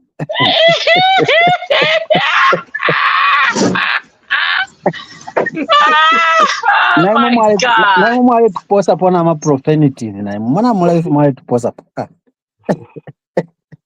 You see, I want to this time, but they follow what is the trending. they've heard that selling land, you make quick money. They'll sell. But there are those that know that from land, something can come out. They will be ready to invest. There should be a follow-up when someone is given land. 6 months down the line, they should follow. What's happening? Nothing happening. Grab that land and give another person who is serious. 2 years down the line, nothing happening. No, we want serious investment here. Our youth this time, they are, like Wakalinda said, they're into soft life. Farming is very difficult for them. So they are bound to sell that land and go back to live in town. And then this being an election year, this time let me choose to side Navachandam. This being an election year, we've not heard the West. We are yet to get promises. But of course, no one will promise that they will give the 6,000 or 10,000 jobs. No. But when these say they will employ 2,000, they will really employ. But the others promise that they will create 500,000 jobs. They left without creating those 500,000 jobs. But in an election year, a lot of pledges are made. A lot of promises are made. Just like you are going to propose a lady, you even bring the moon. You say, "Nkakulete la kaswa wako la katamba kaswa yo." The 50 quarter minimum. Why in Bama?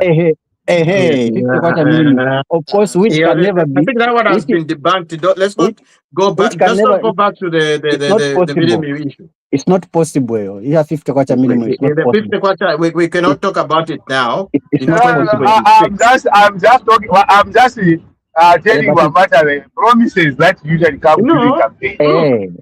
But it's not possible. It's not feasible. It's not feasible. Am I protected? The example here, you am I protected? We are going to protect what is clear. So, Mpezeni, in an election year, like African setup, we become like vulnerable. We become gullible. That's why we need to use our wisdom, our discernment to judge, to say, this is possible, this is not possible. Takutechikuwa ubunga wa 50 kwa chana imwe.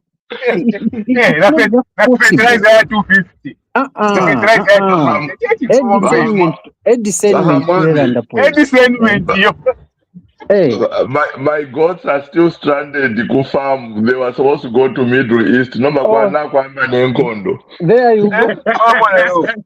There you go, Mamon.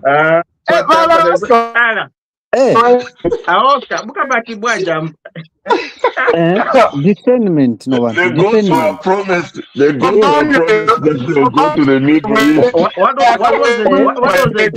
the deal? Okay. But if we're going back, we are still waiting for the $1 gas in Zambia from the Middle East. Where did it? Actually, it was five quarter gas. Where is it? 14 hours, 14 hours. That's where now. That's where now we need to use our discernment. That's why we need to use our discernment. Ladies and gentlemen. No. Ladies and gentlemen, I think I think we all know that politics have a way in which we reach people, and then before our marketing experts, marketing burst or sales burst. So, in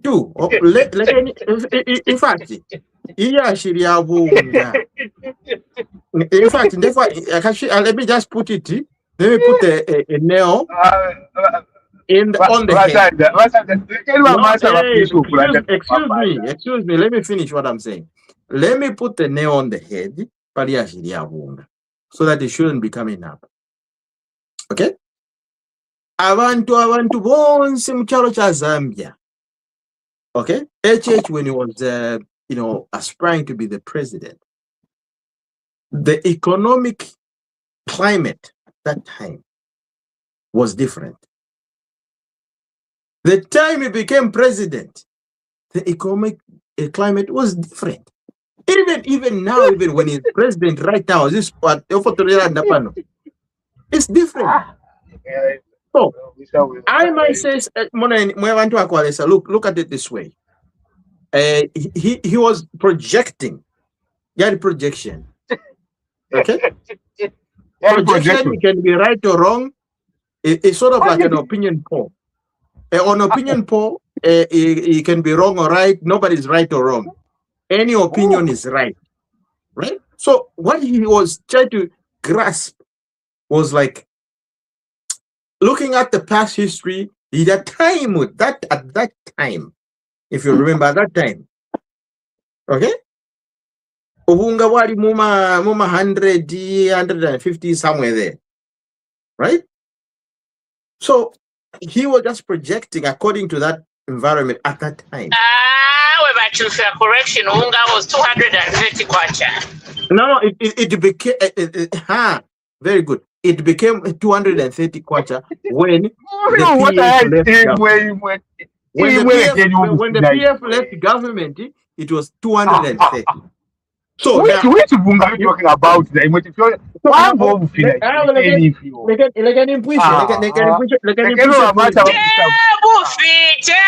was a fact. In fact,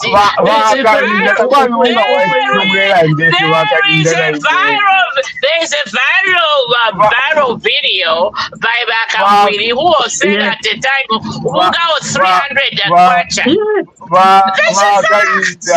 It's a fact. Can you kubika mosoti?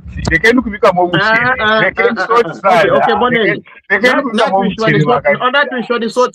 But look at it this way. Okay. At that time, when he was projecting those issues, that's why I always coin this phrase that I stole from one of the people. Yesterday's price is not today's price. This may sound a very simple phrase, because if you like, maybe Oscar can chime in. If you study economics, okay, me, I'm a student of economics.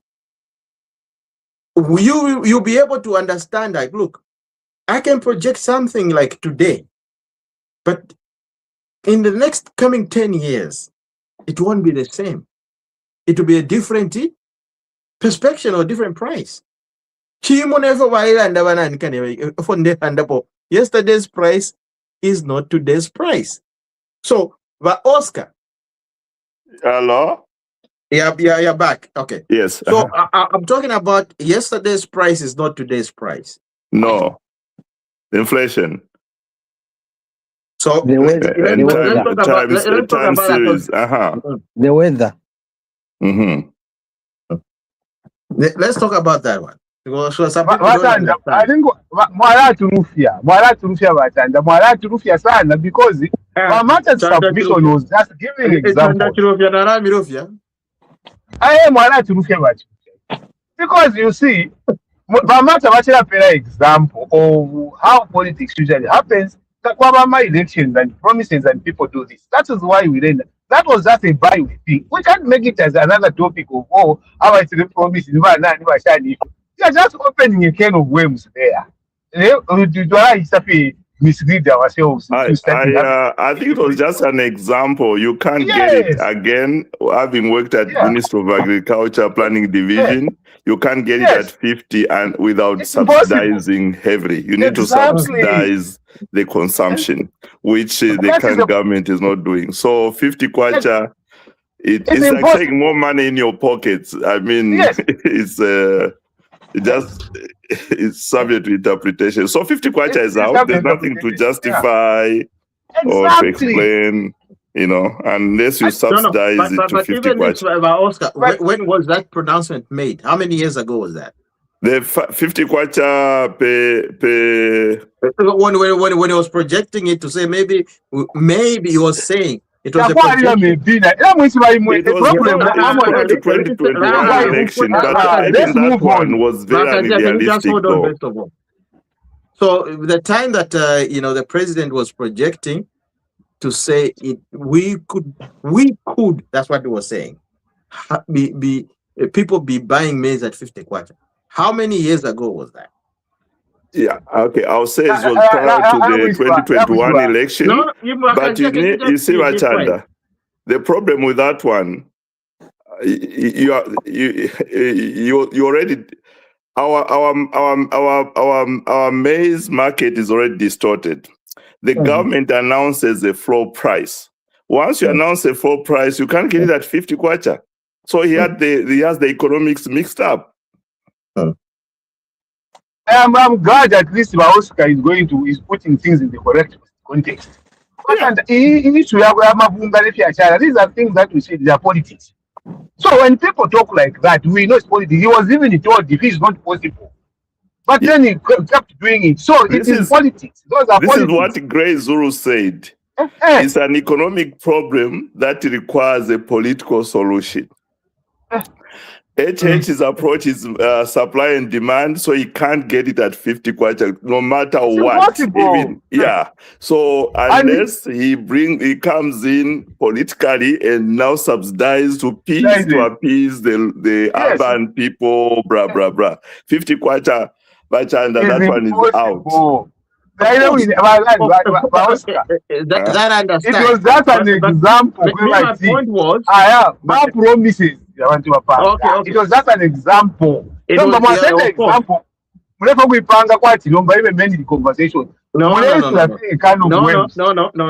But my point was, at the time when he was making that pronouncement those years back, the price of what maize is now, the floor price, is not what it was. He was told that the price is wrong. Now, you understand? He was told this is No, hold on. Don't confuse my thought. So same thing when it comes to other issues. Michael Sata, Michael Sata, when he came, he said, in the next coming 2 weeks, ngachinje chalo cha Zambia, economy ikabaso. Okay? You remember that promise? That he said? That in the next coming 2 weeks, nganayenga mwanjingisha 2 weeks. But what is your point? What is your point? That's what I was talking about, marketing burst, sales burst. What is the point in connection with what Pramata was saying? It might have been just a campaign burst, right? But it shouldn't hold the current president to arms. But in politics, every year. In politics,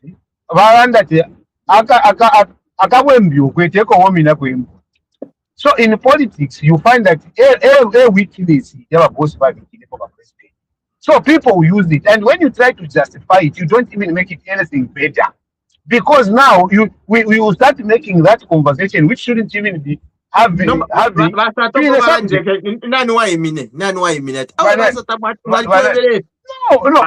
did it stop anyone from Did it stop anybody? Yes, but you cannot stop anyone. The mere fact that Basata was not told does not mean that we can't tell the current one. We will tell him. No case upon an angle and the promise. That's what it is when you're a leader. Once you say what you say matters, they will hold you accountable. People talk about it, and if they're right, you move on.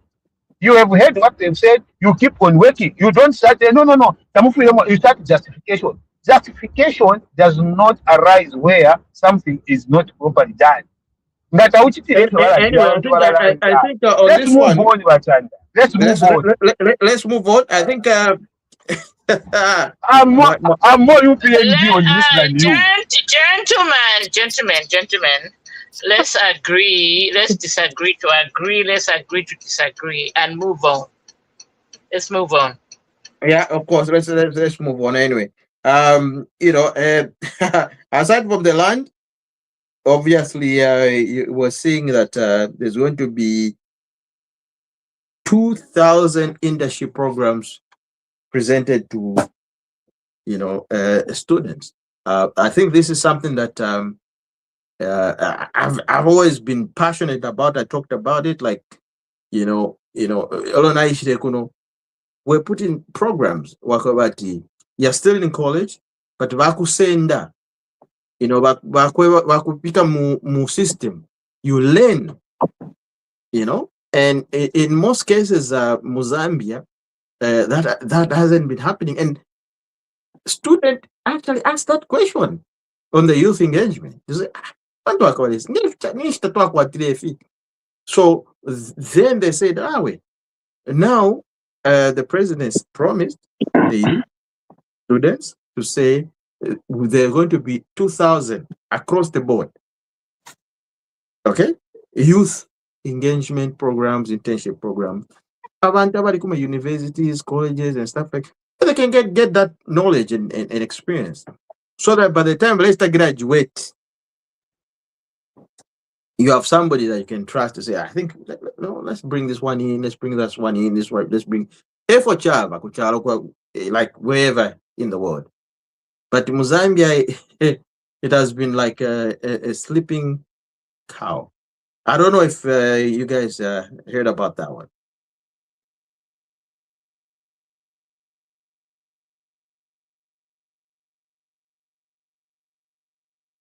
Bagalinda. Mwalikwete internship nishmatambira kubomba kuna ningani. Good times.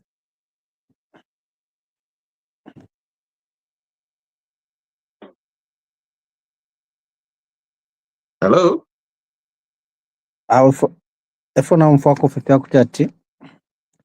The same government, the same government, they had allowed people to work as maybe volunteers without without experience. Then they would get that experience which they needed. Then when it came to employment, those people were rumored they would be the first to be taken on. That's the internship I know. But the HH has also said there should be every chief executive, every executive in government, every senior government official should have someone they are training to be an intern, so that they gain experience. When you come to apply for a job where they say 5 years experience in a similar position, maybe people can start to qualify. This even goes to parastate organizations. There are a lot of people in these a lot of chief executives in these offices who just the whole firm is just around themselves. They have no one they have trained to give someone who can take over the mantle when they are gone. So with this statement, I think it will work out better. Interns are good because they provide continuity. You are not the only fish in the sea. You're not the only Moses that can lead the Egyptians out of that land to Canaan, Don't go too biblical on us. Yeah, na Bible because he is just talking about what he wants to, but biblical, it's fine. That's good. But Oscar. Yes. My internship when I was school, I don't know, back in the days, like with you, back in the days, I think that was it was common, isn't it? It was common. Because I used to know it was common. In my case, maybe giving a personal example, I wouldn't say maybe it was an internship or not, but jobs were very much available that time. So like I started working for CEDA and USAID when I was in 3rd year.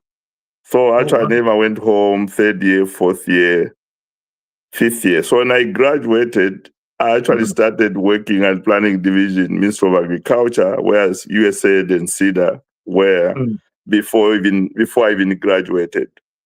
So, but when I started, it was more like a job. I found a summer job. So I did it in third year, I did it in fourth year, and then when I graduated, it was just automatic to. I started working before I just showed my transcript and started working before I got my before I graduated. It is a good initiative. They do it here. You know, the CEO, whoever, you have to have you groom young people for succession, for leadership. Tomorrow you are gone. This thing out in the who can do the job. No, that's what is also putting us down, you know. So it's a great job. Initiative, Wow. sorry. The initiative, yeah. You know, I can concur with you. But can I just mention also with there was a mention of volunteers, and there was also the volunteering initiative. Today I don't want to be more on the pessimistic or negative side, but I know also young people that I know one that has been volunteering at National Service before even this youth announcement 5 years ago, and every intake, even this, they are left out. So there's that complaint too. There's the number of youth that I know have been volunteering. Volunteer? Pardon me? National Service, volunteering for National Service? Yeah, they do. There's like the ZNS. I won't say which one. It was near my area. They will take in people because more a production ZNS. So they take on casual civilians to work their fields and things like that. So they thought when they are recruiting, because National Service, whichever where you are, you have to have some military discipline to it, right? Like you salute, you have that kind of thing. So it's almost like home guard during our time, you know. But when the recruitment came, they were left out. Nurses too. I know one niece of mine, she has been volunteering at Chongwe. She's in year 6 now. Intake comes, they are left out. Afunama 30 pin if you have to oh my God to cut the system. So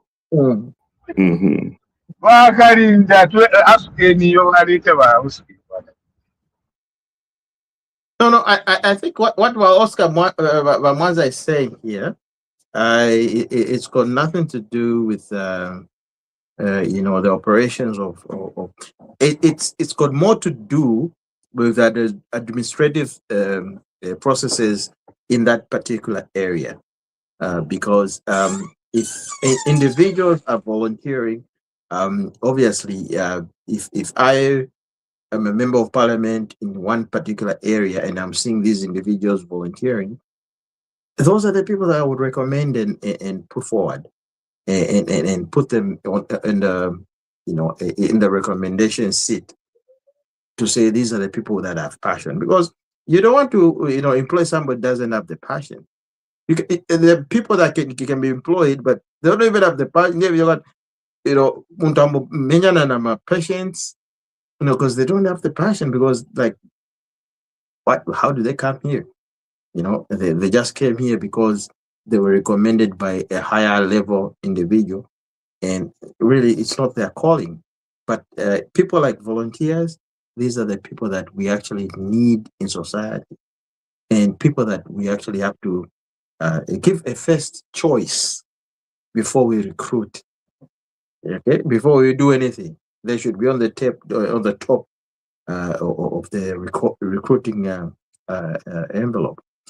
You know, that being said, gentlemen, we're coming to the close of the show, and if on Alanda Fivene, can I know you don't want me to have the comment on that. Go ahead, David. I don't know. You got something? Yeah, go ahead.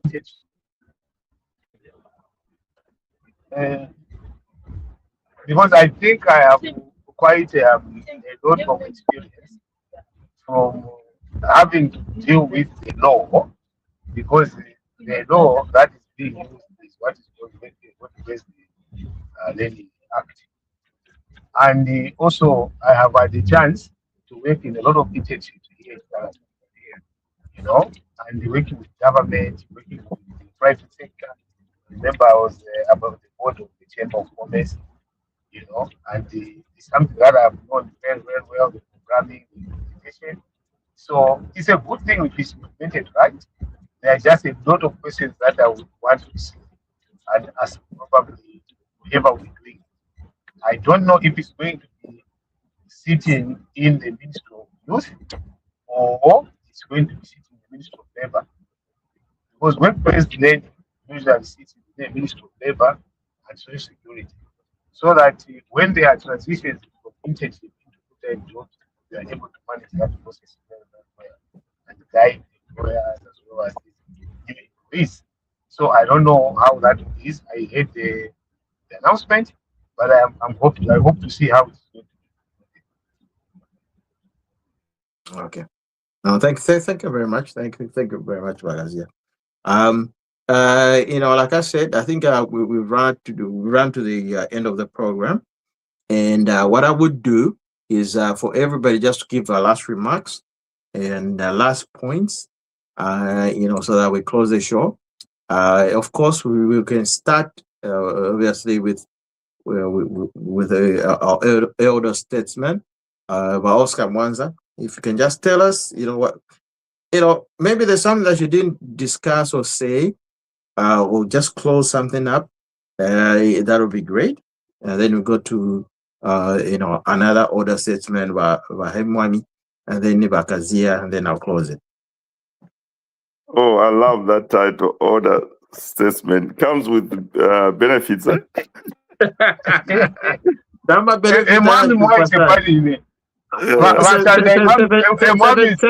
79 high cruisers. Sure, that's good. My mom is younger than me. That one is a young man. Mom, you are young. You are my boy. Oh, okay. Yeah. So, I love that. So I thought today we'll talk about, when we can talk about this next week, the labor laws in relation to how our people are treated by these so-called investors, in relation to I think we also saw the video of a young lady being assaulted by, I think they're Chinese. So maybe next week. It's something that slipped in my mind. That's why you know, sometimes when we go on the platform, I say the guys bring topics, so we discuss, and then you know, we can discuss it next week. We'll discuss it next week. Yes, yeah. The only thing I want to appeal or complain about today is the issue of cadres. And when I bring something, for me, it's factual, because people come to me and say, we were Mwanza and we were UPND. So those shops behind downtown and Lusaka by Cafe Roundabout, their sales, Salaola, blah, blah, blah. They are the group of cadres. So cadres, please let me qualify. They may be cadres imposing as UPND, because cadres just change the uniform. You know, the PF guy, they just buy red, they continue.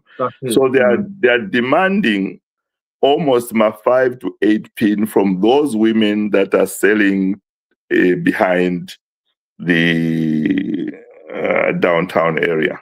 And those women don't even make that much of money. So they have to go get my loan to pay these guys, you know. And I've complained. I use all my contacts, including some of the information may have gone to the Minister of Local Government to say, please deal with this situation. Because this is how you think you are popular, like Lungu, only to get 0 votes at State House, because you think these marketeers are supporting you. Meanwhile, they are burning inside of issues. They are scared to go. I told them, why don't you go to the secretariat? They said they are scared. You know, so I have voice messages that were sent to me, and I try to send the relevant authorities. So if you know anybody, this cadre thing is still happening. under the carpet. And so specifically that area of the marketeers. So I asked, are these levies from the council or are they payment for the shop? They said, no, they own those shops. The council is aware. They went to complain to the council and the council has done nothing. Well, I think that's what you've brought up. I think it's a council problem. And of course, we know that the council has been not working for many years, to be honest. Like the council has been a disappointment in various sectors, and to me, I've been thinking like, look, Jack Wimbo, if you're listening to this, please employ more experienced council police officers. Because even those people that didn't even make it, you know, when you go to Lilai, the people that you choose, some people make it, some people don't, get to that crop and take them to council. Okay? They're going to make a difference because I think law and order needs to be established, first of all. And because if there's no law and order, all these things will not be happening. So that's why we need to have individuals that are employed, council police. Long time ago, they used to be revered, but nowadays it's just like, you know what I mean? So for a cadre to understand how things are, is you need to bring it to them, how they understand it.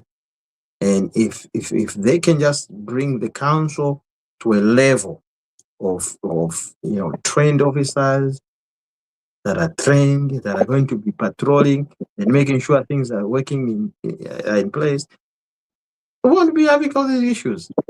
You know, like, look, we won't be having these issues. It's all about the systems and who's employed. Because you cannot be employing a council police who's 90 years old. Okay? People just laugh at you like, what's the child? But if you employ somebody, boss,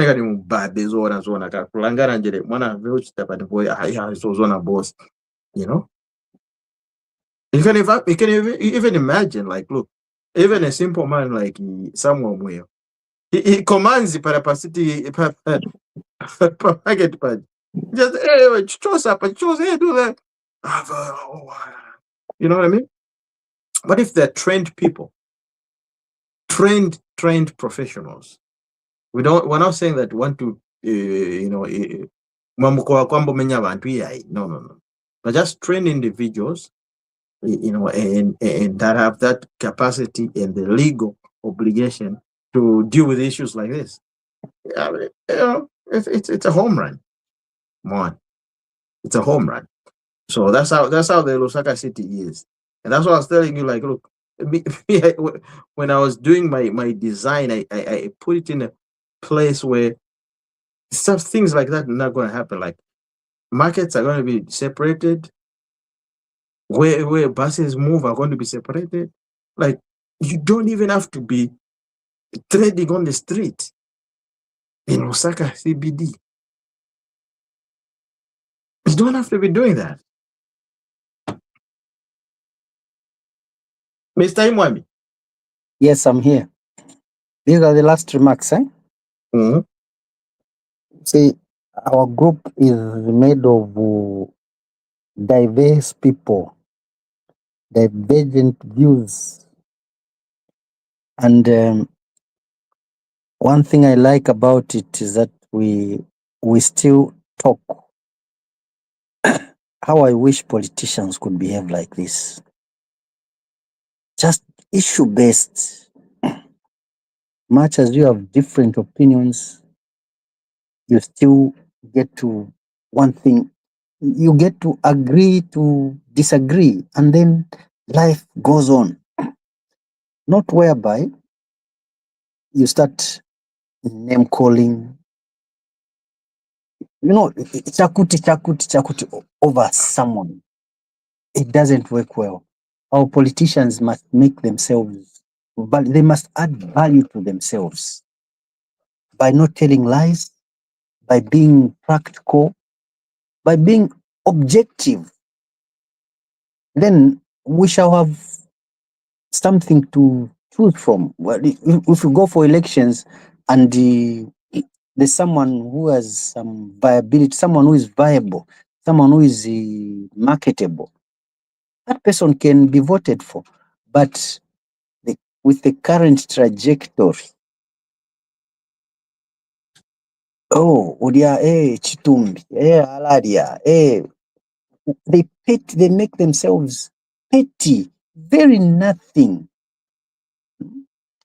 And one will come up with, I will empower what? Someone was saying I will empower, what was that about? Some kind of funny empowerment. No, I will make the youth see joining. Okay, there's something he said about youth, which to me did not make like much sense. Yeah, so let these people be factual. Let them be truthful. When they are truthful, we shall come and say, at least, much as the truth pains, at least he told us. He told it to us in our faces. These are the kind of leaders we need. I can go for them. Not Aleshafe bata pamlong. No. That can't. Personally, I'm comfortable with the ugly truth. At least even when I'm going to vote, I'll have that on my mind. Then I'll use my discernment. I yield. Thank you very much. I think we all said our last remark. Yes. Did you say your last remarks, Magazine? I would just to thank you, Wachanda, and also to echo Metals the conversation that Okubafi factual, we start having this kind of conversation where it's open talk. And I should commend you, Wachanda, as well for it's not an easy thing when at times you are pounded with things and people will complain about certain things and you're holding strong in terms of making sure the conversation goes on, and also the consistency that you've shown in terms of having this conversation. So I think this is a good gesture for us, and let's keep talking and keeping each other in check. Where you think I'm wrong, you correct me. Where I think we are wrong, you guys I correct you. And also we look at what is best for our country. Thank you, Vamwanza. I'm meeting him today for the first time, but I think I'm also happy with the way he's been looking at things. So let's do what is best for our country, because we only have one Zambia. And as long as we keep working and making sure that we do best for our country, things are going to be better. So thank you so very much. I really appreciate the conversation. Thank you very much, gentlemen. Of course, our very own lady Hakainde has dropped out, but we'll obviously meet next week. We'll have more topics to be discussed. Thank you. Everybody needs to have a good time now. It's a weekend. We go and spend some time with the family. So right now, I'm going to take my son to go and watch a movie. There's a movie that he wants to go and watch. Okay. Good night to you all. Thanks. Okay, bye-bye. Good night. Bye-bye.